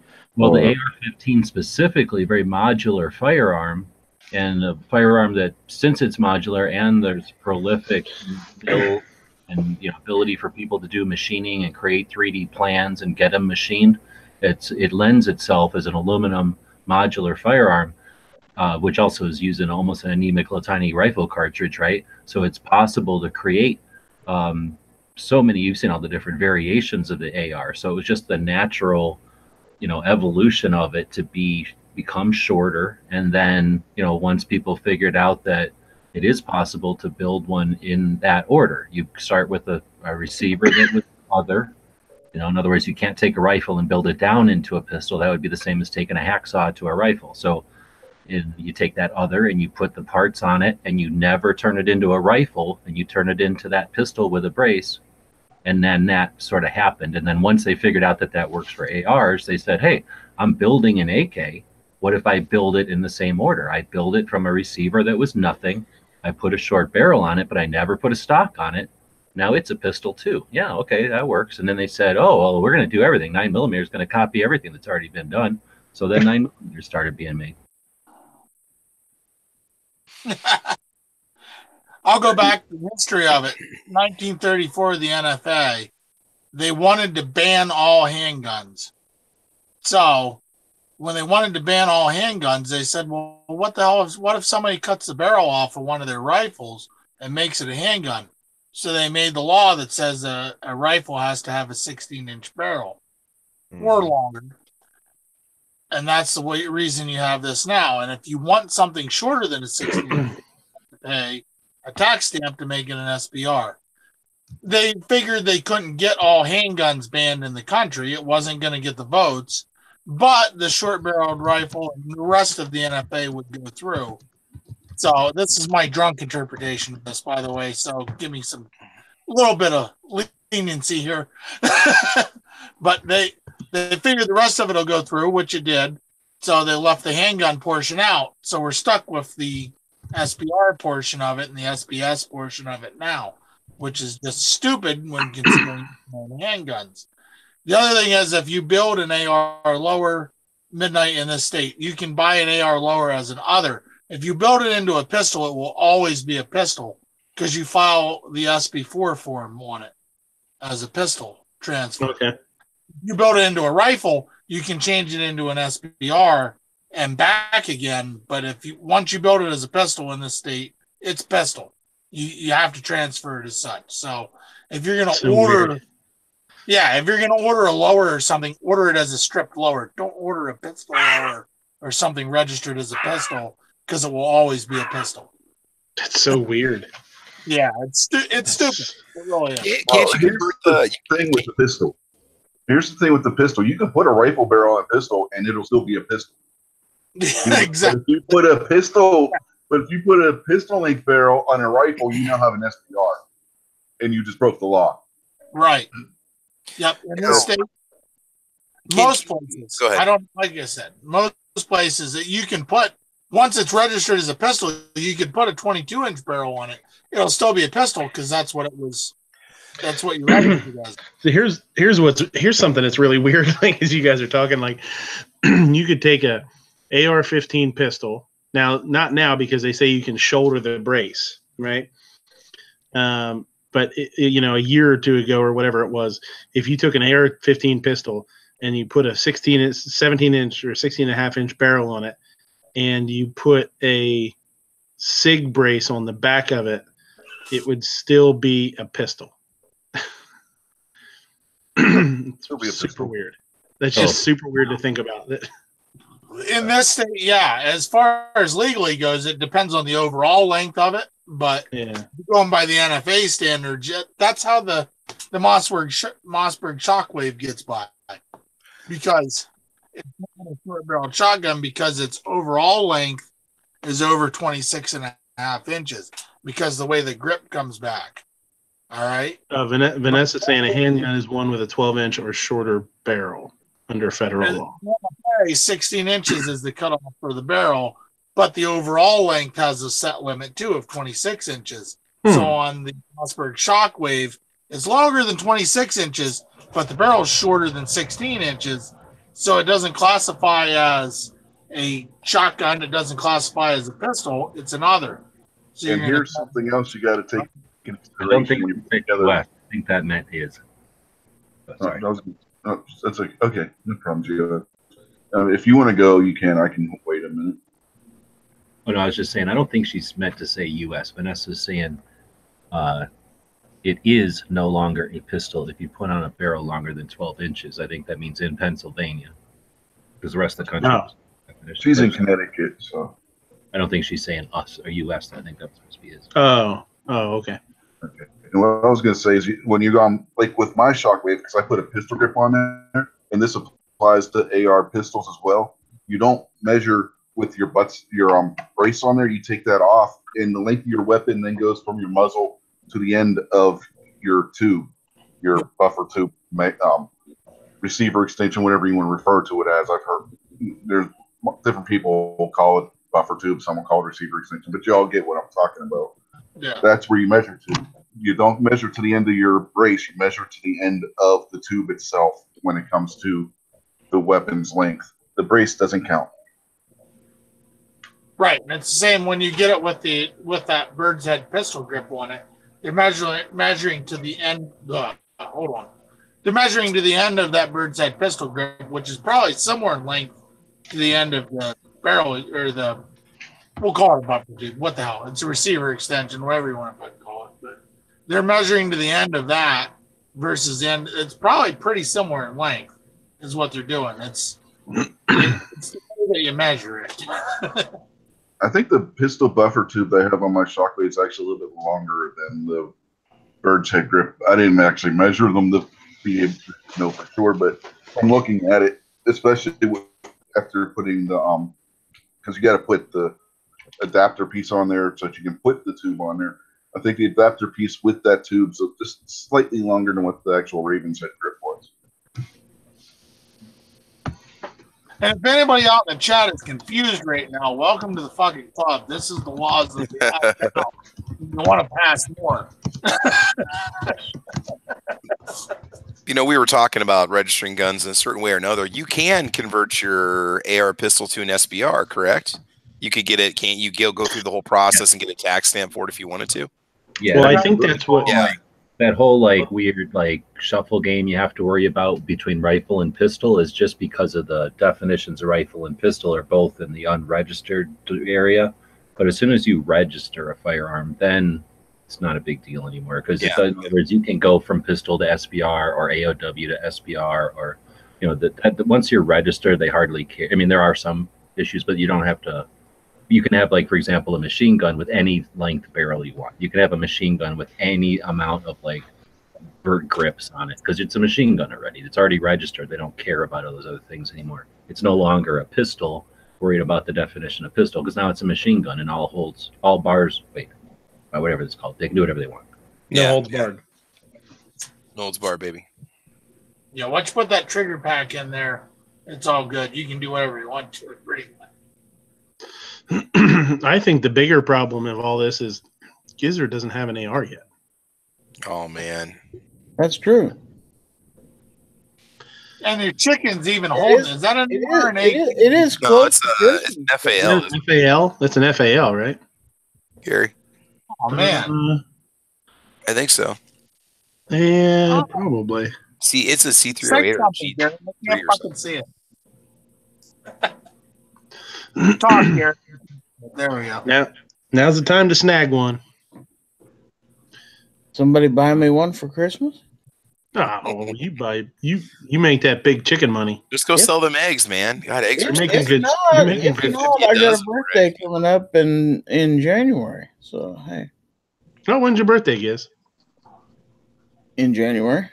Oh no shit. Okay, good thinking. What's Clover talking about? 29. Why? It worries me when people attack sporting use because there are sport firearms that are very uncommon use. So would you throw those under the bus to save your defensive firearm? I don't know what you're talking about, Clover. He's going back and forth with, I think, armament. Oh, okay. So he's not talking to us because I'm like, sporting use. We want to get rid of sporting use. Sporting use is like cancer to the gun laws. Yeah. Well, is that where we're at? I guess this is pretty much going to be an opinion question. But is our future just fighting to keep what we have, or is there actually light at the end of the tunnel to maybe get some of these regulations taken off, or relaxed, or whatever? I mean, there's always hope to get stuff taken off, right?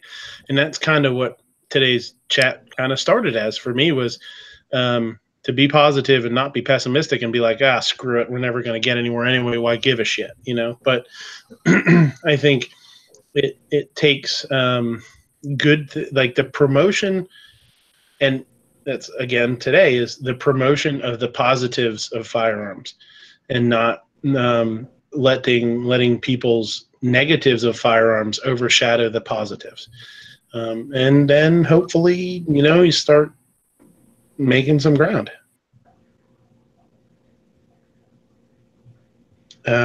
Jay Monty down there in Gun Channel says, so in a micro Draco, I can have a folding brace without it being an SBR, but not a folding stock. Right. Yeah, of course. Exactly right. That's crazy. Cool. Right. Insane. Everybody should understand this comes from the fact that they wanted to ban handguns and couldn't do it.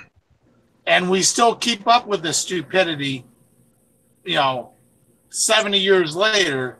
Well, we wanted to ban handguns and couldn't do it. something else that I never really even thought of until, again, I jumped into this community was it's always been a $200 tax stamp, right? Even when it started. Yeah. It's never been. So, I mean, cross your fingers that they never decide to up it. I don't know if there's anything legally that they couldn't do that, but Back then, that was a truckload of money. 36. However many. Oh, yeah, there were people that weren't making $200 in a year. It's I the mean, that was equivalent of $3,600 today. Yeah. If you look at what a new car costs, then we're in 1934, probably about $800-900 was what a new car cost. So you're about half to a third of a new car. Clover Tech. A gun might cost you like $25. Right. Right, and you got to add on top of that this also was in the height of the Great Depression as well. So you had a lot of people that were out of work at the same time. I did a currency converter. $200 back in 1934 would be $3,658 in 2017. Yeah. So you talk about, what was your question or somebody's question about the future? Oh, David? Yeah, my question was, are we doomed to just keep fighting to keep them from stop taking stuff, or do we actually have a positive light at the end of the tunnel to maybe get some of our rights back and get some of these restrictions lifted? So we just got done talking about pistol, right? AR pistols, AK pistols, all in little 9mm craft pistols. So yeah, what about every single moment those exist as precedent for why can you even defend the SBR law? Uh-huh. Right? Well, that's what I would like to think is that Hearing Protection Act is still on the table. It only got shelved because of Paul or Rand or whoever that was. And we are missing an opportunity at this moment to talk about other things besides how do we band together to organize as a community, to ignore differences and focus on similarities and demand that national reciprocity be taken back and voted on. And then we demand of our representatives that they vote for it positively. And we demand that hearing protection go through. Even if we fail, it's a valid, worthy attempt to go out and practice working together and to demand of our representatives to act on our behalf. That will help us to work together. It'll give us some momentum in a positive direction, and it possibly could go through on the first time. What do we know? And if it doesn't, we learn from our mistakes and we harden our efforts. And at the same time, the politicians are going to understand that we're out here getting pissed and starting to work. And I think that their political strategists are not going to ignore that, and they'll put that into consideration when they decide what they're going to go after in the next whatever term or session or whatever it is. We're missing an opportunity here to sit around talking about what could have happened when we were so close. And what are we going to wait for resistance to Trump to get to where we have a socialist, and then we expect to get better gun laws? If we can't win it now, when are we? We should be doing it yesterday. So I don't see us as being as close as that. The reason HB 38 hasn't come to a vote is because McConnell knows there's not enough votes in the Senate to pass. It won't even it's not even going to be close to passing. You need 60. You need 60 to get cloture. He doesn't have that. He has like 51. When you go to the range, do you hit all bullseyes? No, I know, but I understand. Can I follow through? When you go to the range, do you hit all bullseyes? No. Do you suspect that if you keep practicing, you'll hit all bullseyes every time? Then why would you think any different with legislation? I would like to see him do it. I know a lot of people would like to see him to call it to a vote to see who stands where, but it really doesn't show who stands where because anybody that's in the Senate knows that it's a useless vote because they don't have votes.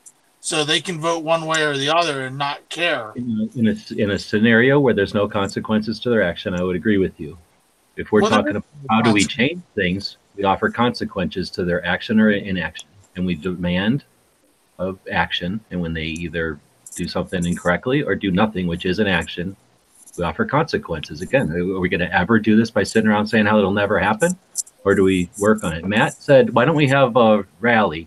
3 weeks later, there were rallies at state capitals throughout the country. Matt's just some guy on the internet. Yep. Why don't we focus that and hone that and work on that? And again, stop talking about how, somebody's going to bring a rifle or this guy's going to dress funny or that guy also likes this other thing. And let's talk about our common goals And let's talk about how when we go to the range, we don't care if we're shooting a handgun or a single action, 308 pistol, or if we're shooting a lever gun, or if we like ARs, or if we like black powder. We're at the range and we're practicing. If somebody came in and started to do something weird in the parking lot, every single one of us would turn around and take care of business, if necessary. The commies came in, right?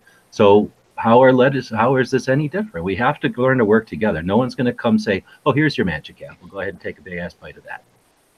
I totally agree with you. And the problem is we need to get to the 60 vote in the Senate to get it passed.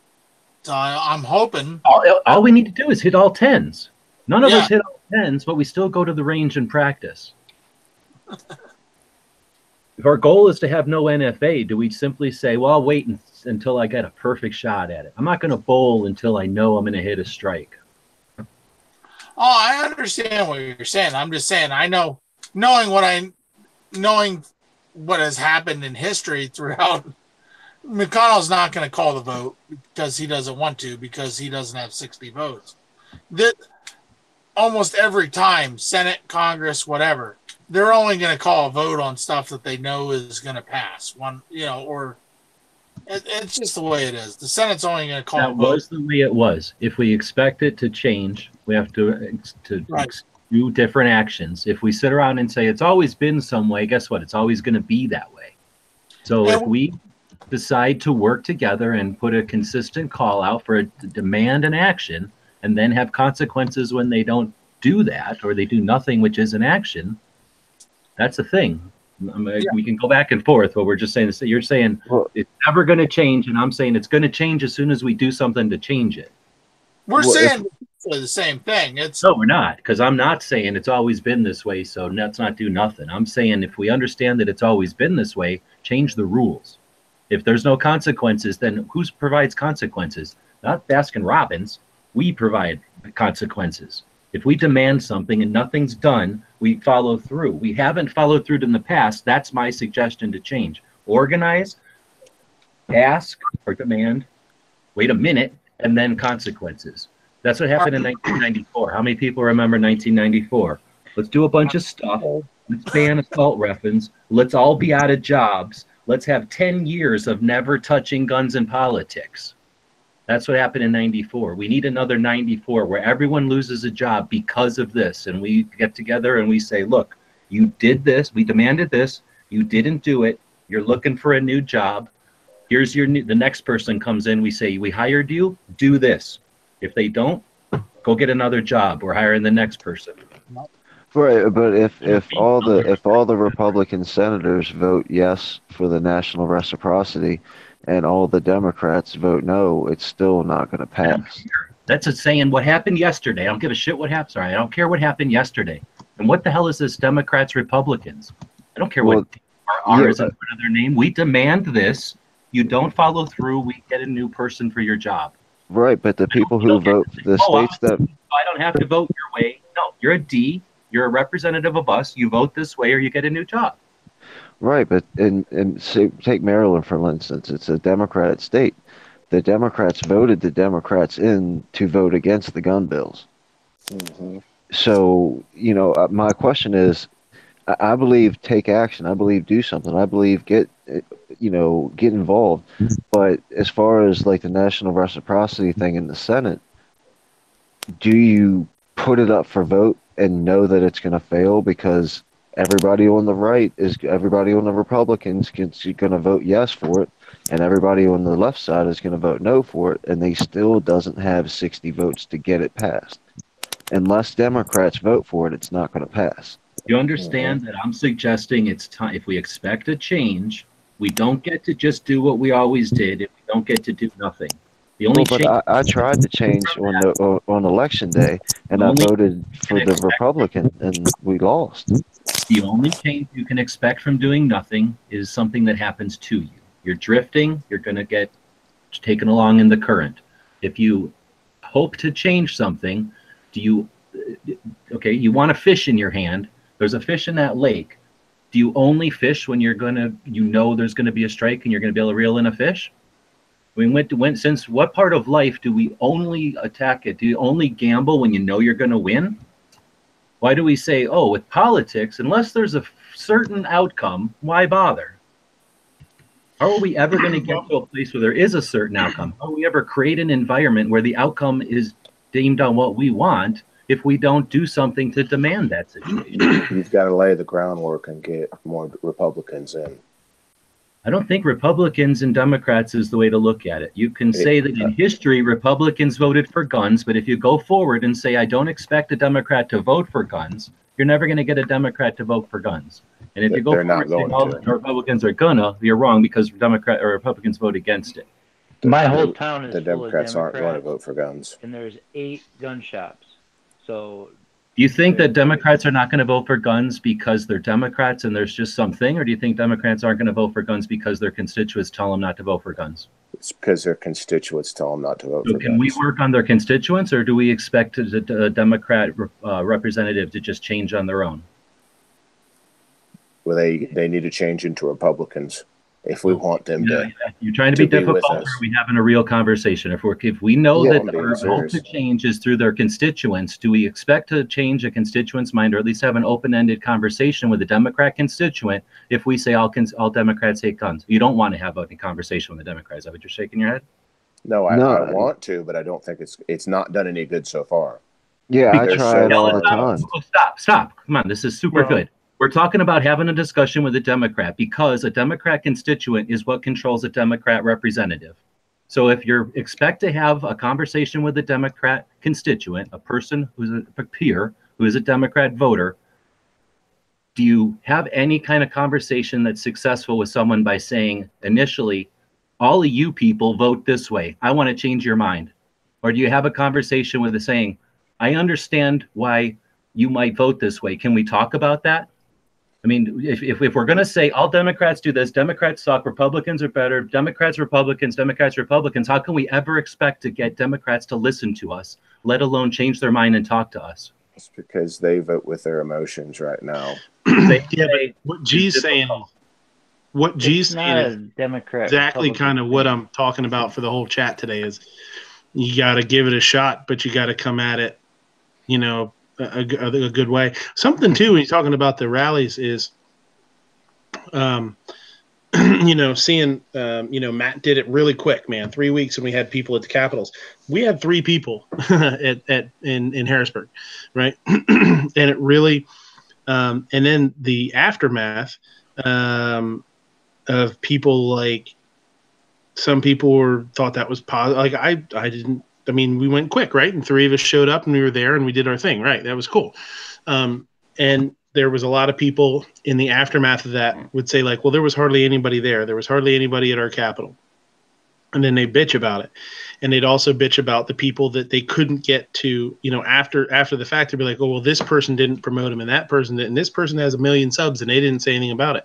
I know that sucks. But in retrospect, do you take that and do you pick up the pieces, and next time you try and do something, you hit those places harder, or you hit them positively and you say, listen, we really need your help. We want your help. We want you to be, and I know Matt did that to some extent, but I think as a group, as a community, a lot of people were more focused on bitching about the people that didn't help versus trying to get people to help. Right? Does that make sense? And that's where tonight trying to stay positive kind of fits in for me is let's, if next time something like that happens, let's focus on promoting the event and promoting the Second Amendment rather than bitching about who didn't have anything to do with it after the fact. Man, I agree with that. And I also agree that it's not a Democrat, Republican thing. I hate those labels because it's pro-gun or anti-gun. There's no other limits on there. I live in a city that's 98% Democrat. There's 8 gun shops in the same city. They're not going to be having gun shops if they don't like guns. That's stupid to think that. They have other things that are more important possibly. So if you have a conversation with them and bring ideas to them and you talk intelligently and not scream and go, "Oh, you're stupid. You're a liberal."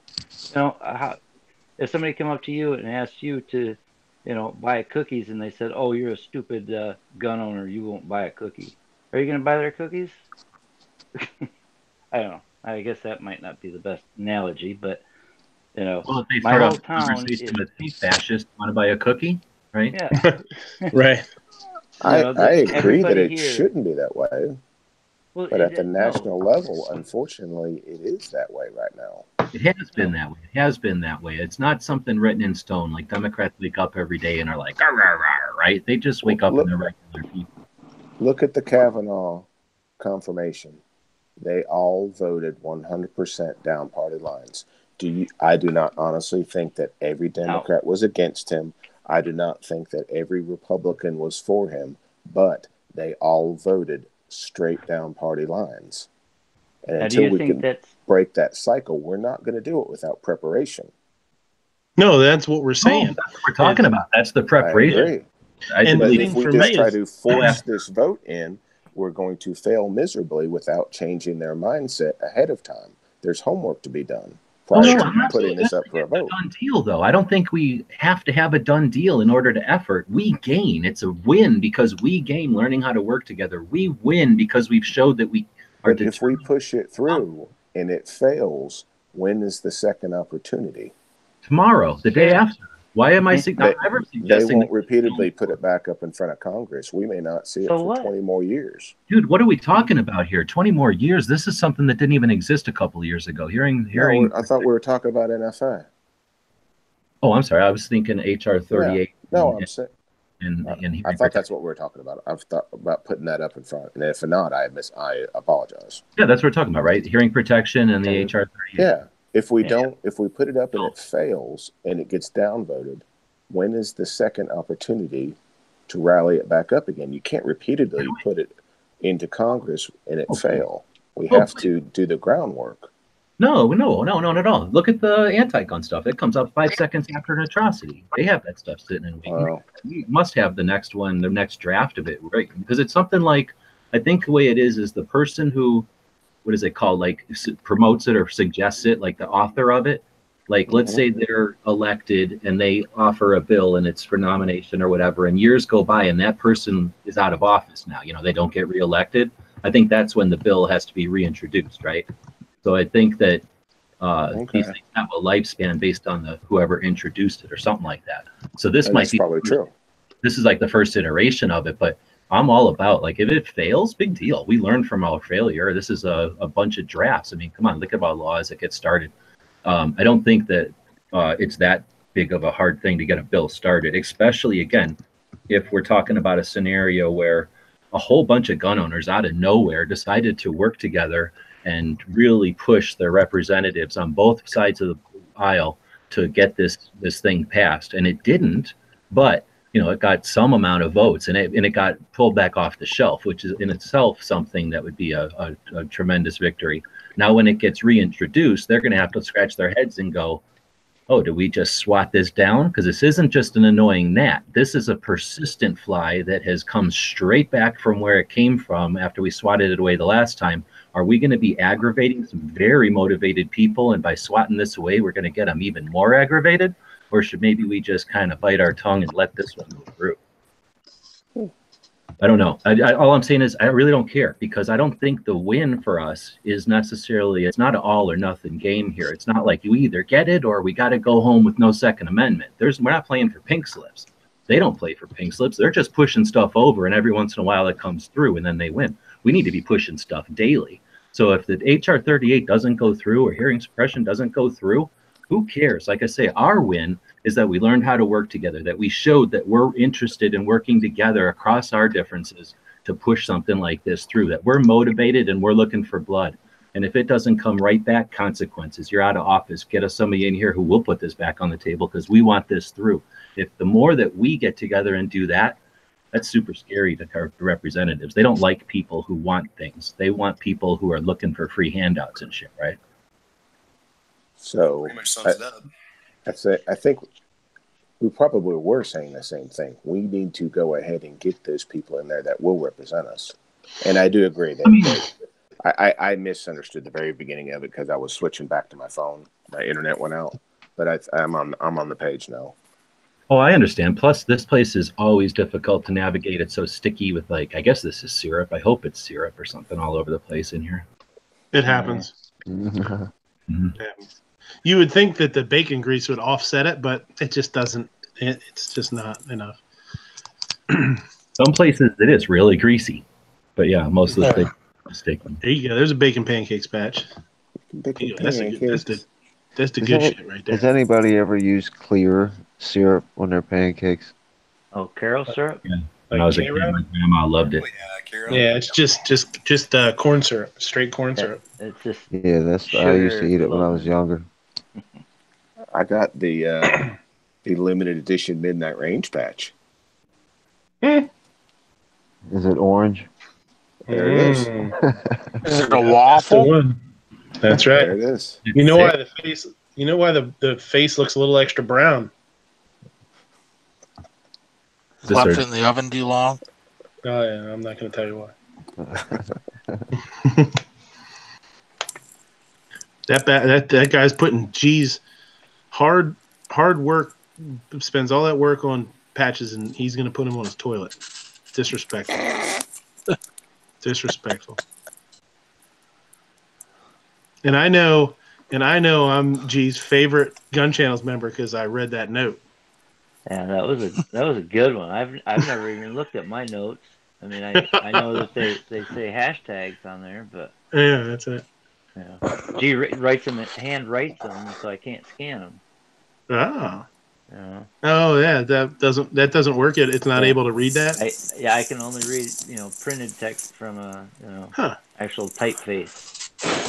That's so weird because you can you have apps on your phone that you can use your finger and it'll turn it from your scratchy handwriting into block or whatever cap. So if let's say you're deaf and you get a phone call. Wait, is it deaf?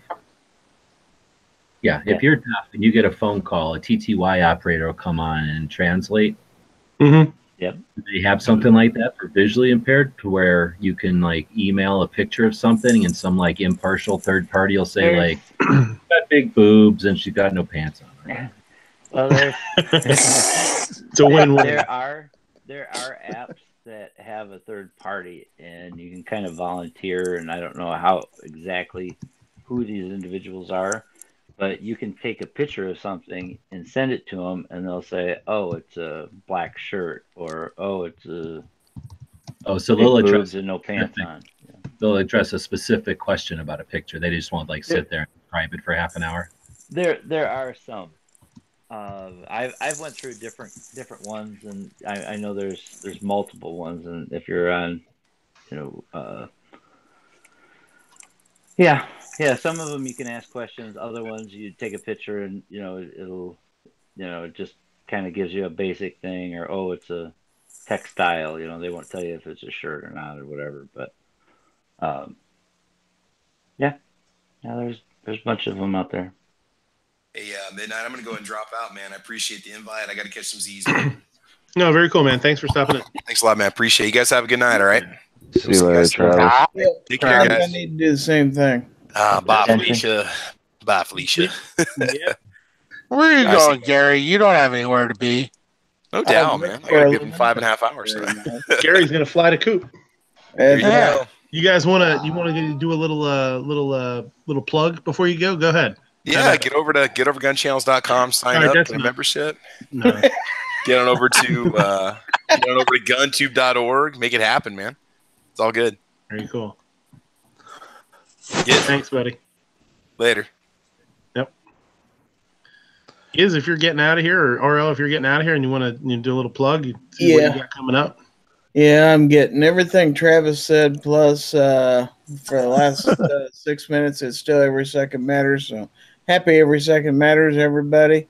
Anyway, check out my website, gizzardgary.com, and give him the bird. And thanks for the invite. Good night, yes, everybody. giving birds, indeed. Give people all the bird you can. There you go, bud. There you go. Night. No. Bye, Gary. If you're hanging out with RL, you can give the cat the bird. I fired up my tablet now because my phone shit the bed in the middle of talking to you upstairs. It's a gooey, smoldering pile of what used to be a cell phone. Yeah, it finally said no more. Done. It gave the fuck up on me. Yeah. So the Travis guy go every single Saturday morning, pretty much after working a whole week, and a bunch of people jump in that show, and he's got a Patreon over there. Not only that, he's putting out them produced videos constantly, from people, all kinds of stuff, and joining in on match chats on Monday. So he's got a Patreon over there. Consider throwing $1 or something at him once in a while. Yep. Yeah, I'll tell you. Travis has gotten a lot. His channel is just like chugs along, man. I mean, I remember when I first started, Travis was one of the first people that I had like a sort of a friendship with on YouTube, and it was before I was on gun channels. Is this like because when in the clone bank, like you were close to each other in proximity, or like? Yes, yeah, we were 3 numbers apart. 3 numbers on the barcode, yeah. But it was because we had the same name. Because originally, I had my screen name was Travis, and we were constantly, people were asking each of us questions, and we had to constantly be like, which one are you talking about? Which one are you talking about? And yeah, that's how we got, that's how we started talking to each other and become friends. But he was a big help with my channel, promoted my stuff when I first started doing it. And yeah, I owe him and Matt, and I owe a lot to those guys. They were really cool to me when I first started. But yeah, man, I don't know, he's up to like 12,000 subs or something like that. He's doing great, man. He just puts a ton of content out and reaches a lot of different people because his content is, I mean, just doing reviews, you think, you're not going to snag the same person every time. You're constantly, grabbing different people's attentions that are using the YouTube as a search engine to find reviews or maybe it's just as simple as some pictures, some different kind of pictures of guns, because sometimes you can't find, all you find is the stock photos and stuff. So it's pretty cool. Yeah, Travis is awesome. That's a good job. But yeah, I don't know. Is there anything else, guys?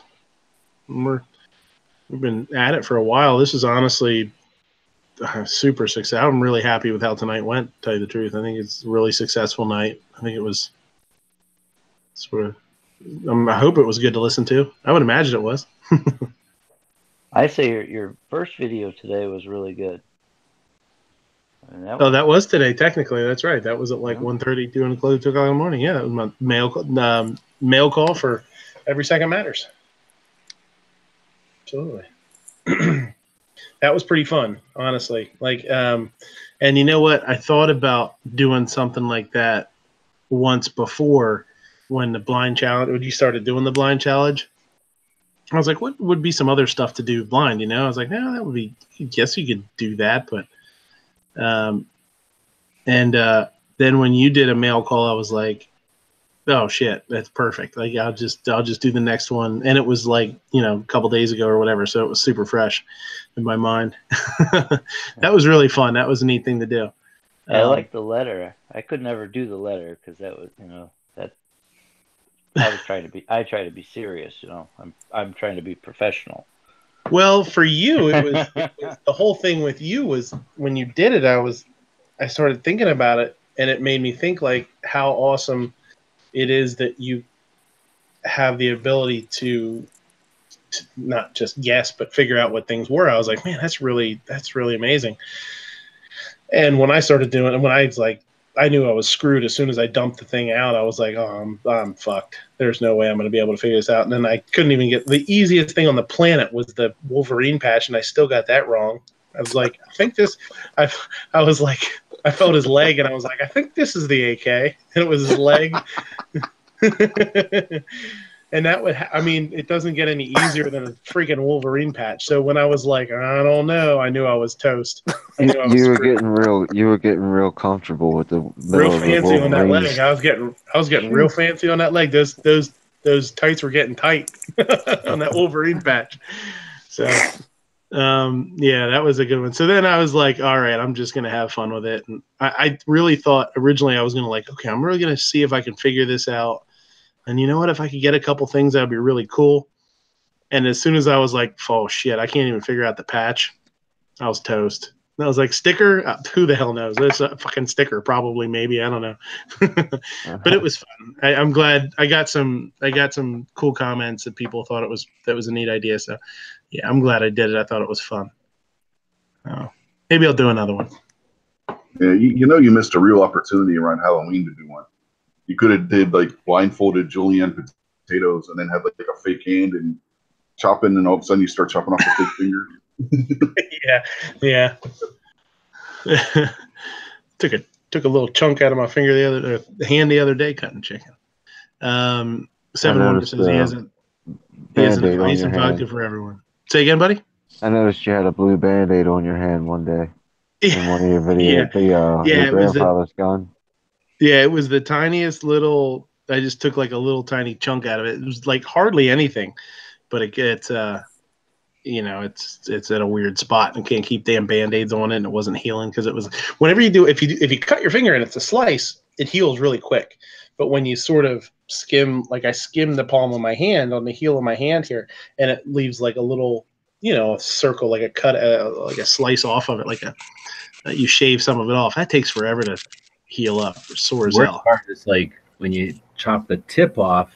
And then, normally you can find the tip and put it back on there. It'll grow back on. But when you cut the tip off and it gets lost in somebody's food, and then, they probably ate chicken. It. Like, come on. Now I don't know. Midnight's taking part of Gary on his finger now. Yeah. Midnight takes more than the tip. So often he's used to it. Yeah, it's no big deal. I mean, you take what you can get, Yeah. You should make that your new trademark. Every show you have a Band-Aid in a different place, like Les Nessman and WKRP. Yeah, or do one with like, oh man, it got bad that time. I was just give me a high. I actually had a bar. This story. I worked with a bartender one time, and he had a rough life. I mean, he had some issues with drugs and alcohol, and but he was just. He was a good dude, and he had a good sense of humor, and he was always joking about. He's a real jokey, jovial kind of guy, right? And he had lost a finger, and we used to give each other high fours. And and I was a cook. I was a young cook, and he was a bartender, and it was just like a joke, right? But every once in a while, we'd do it at the bar, and people were like, "Oh, that's so mean." It's so mean. I'd just be like, hey, high four, and we give a little high four behind the bar. People would look at us like, that's such a mean thing to do. I was like, come on. It's a joke. And Seven Wonders. We're supposed to go over to Seven Wonders place for shots of vodka. Sean Green says, I want bacon, pancakes, and sleep. The Nelly of gun channels. Yeah, that's me. It's for sure. No. I'm down. Right. I'm down for shots of vodka because I'm completely out of fucking beer at this point. Really? You drank all that beer in that fridge? Well, other than the little mini keg of Heineken, yeah.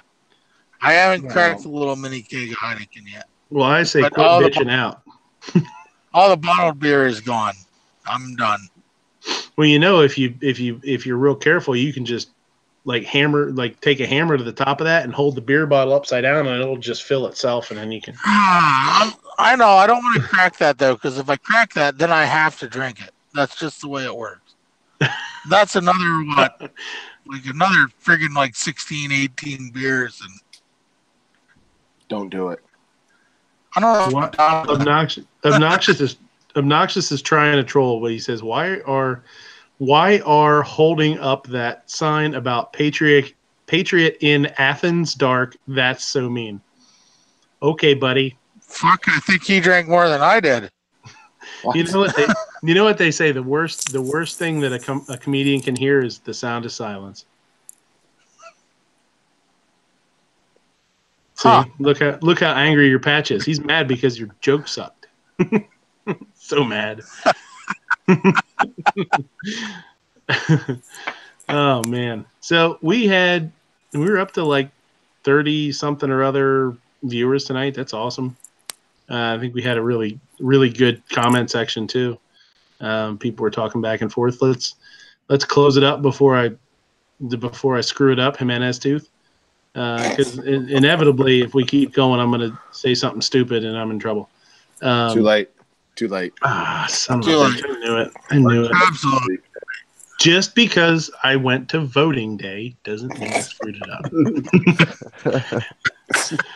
Back on voting day.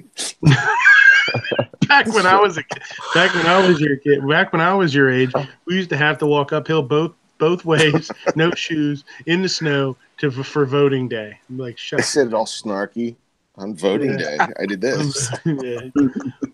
I'll tell you what, on voting day. Hey, Sarge, didn't I tell you to shut up in one chat already tonight? Yeah, in a nice way. So let's cut it out here. Let's see. You guys let's give some plugs and we'll get the hell out of here. But in all seriousness, thanks guys. This was exactly what I kind of wanted to happen tonight. I wanted to have a chat where, we had some free-for-alls a little bit, but kind of, kept everything, civil and I think it was really good. I'm really happy with tonight. So, RL, don't fall asleep quite yet. What's going on in your channel? Anything? I'm on vacation this week, so I'm hoping to have some hunting content out. Sarge, knock it the fuck off. You're mocking me. Hoping to have some hunting content out, and I'm gonna try and get to the range and get some review shit done. So, and of course, it'll be Tuesday afternoon. Will be my live stream when I usually do it. That's my goal, and it should be on gun channels this week. I gotta get on strike again. He got out early with them, so I should be on gun channels this week with the live stream. I hope guys on gun channels can get in there too, because gun channels is way better than YouTube. Because they're not. Because YouTube sucks. Let's face it. I'm also on Gunstreamer and YouTube and all the other cool kid places, even though I don't have a lot of subscribers there. So check me out. I'll talk to everybody later. Yeah, absolutely. David Bowling, thanks for Mr. Kingpins. Thanks for coming in.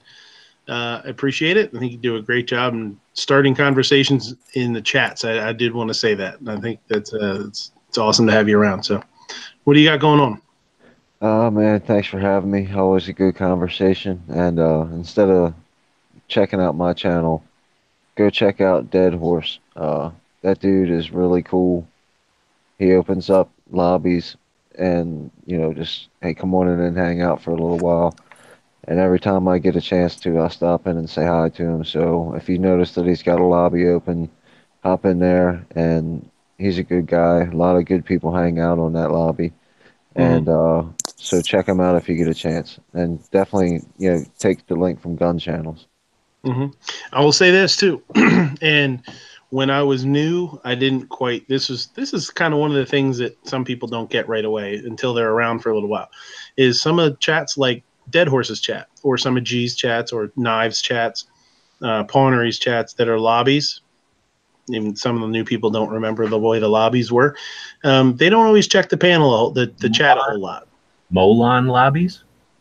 Molon lobbies. That's right. They don't always check the chat a whole lot. Tag them, and sometimes they'll see it, but a lot of times those guys are doing other.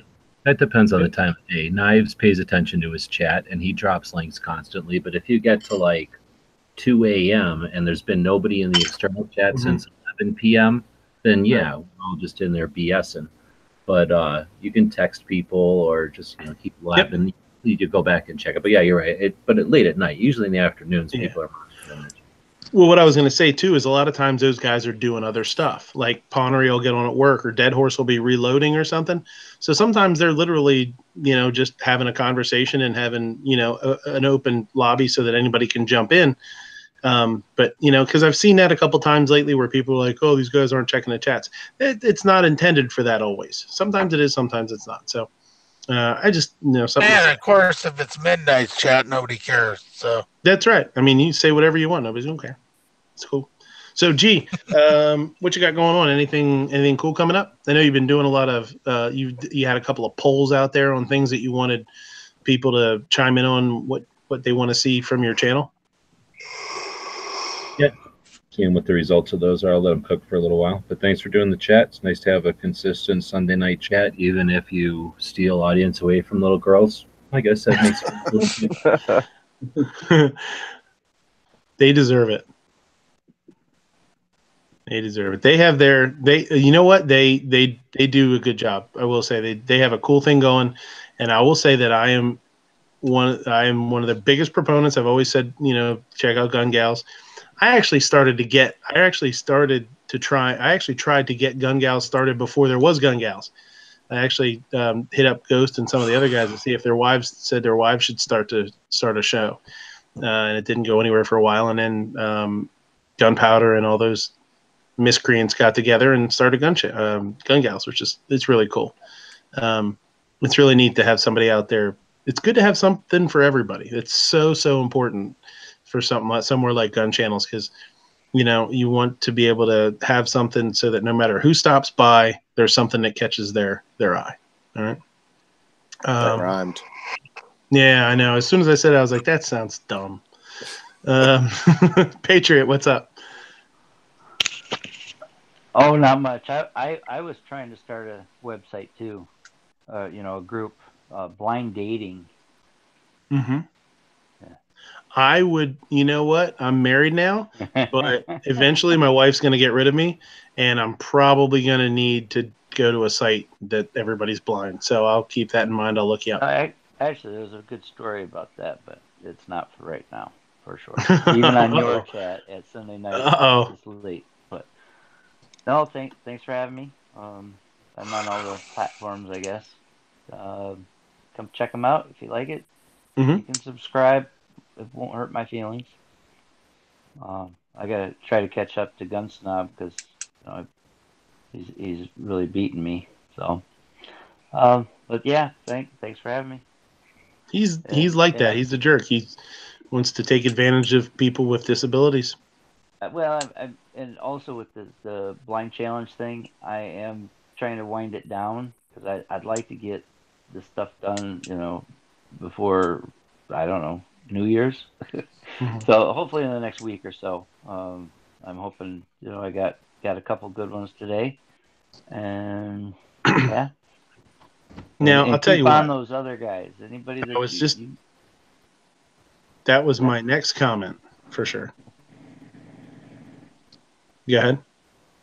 Oh, I was just gonna say you should keep on those guys that you see that haven't done it. Be nice to Night Strike because I don't want them to get hurt. But yeah, push them. I gotta get rid of this stuff. Just kind of the same thing we were talking about the rallies. Try and get some of these guys in on some of the cool stuff. I mean, I know Matt and Yankee both know about it. Matt was saying, why he couldn't do it. He was talking about doing it at his desk and all that stuff. Don't let him off the hook that easy. Tell him we want to see one. And the thing is, it's actually outstanding. I mean, over 40 videos, and it's been 2 months, but I didn't think that would ever happen, and that was just a spurt of the moment when I was doing that video to call out 50. I mean, looking back, that's a pretty big number to for any challenge. I mean, nobody else really does it, crazy number like that, but it's worth it to set the bar high sometimes. Oh yeah. Oh. Rich, what's going on? Yeah, not much. Wasn't feeling too well today, so didn't do the show. I took some medicine and went to bed. I was running like a fever and shit. So depending on how I'm feeling tomorrow, I might go ahead and do a makeup show tomorrow. So keep an eye out for that. And that's about it. That's the only thing I can think of right now. Mm-hmm. Very cool. Starge, last but least. I'm sorry, I couldn't help myself. Like I said, I appreciate the invite. My internet took a complete dump on me a little bit ago. Switched back to my phone. I got my latest. I did a Gen 5 EDC video where I switched from a 26 Gen 4 to a Gen 5. I know it's not a big difference, but I like it. That video is doing okay, and then I got a few more things coming out this week, but getting ready for Christmas parade time. I got 2 Christmas parades this week, so very cool. Yay! So thanks for the invite. Absolutely. So let's put the lid on another Every Second Matters. I was really glad to see it fell on a Sunday so I could do a chat. A lot of times during the week, it's other people are doing them throughout the day, so I don't get a whole lot of. If I'm working, I don't get a chance to jump on. So it was really cool to be able to do this. So I will say goodbye, and we will see you next week, 10:30 Eastern. Remember, your websites. Write people notes. See ya.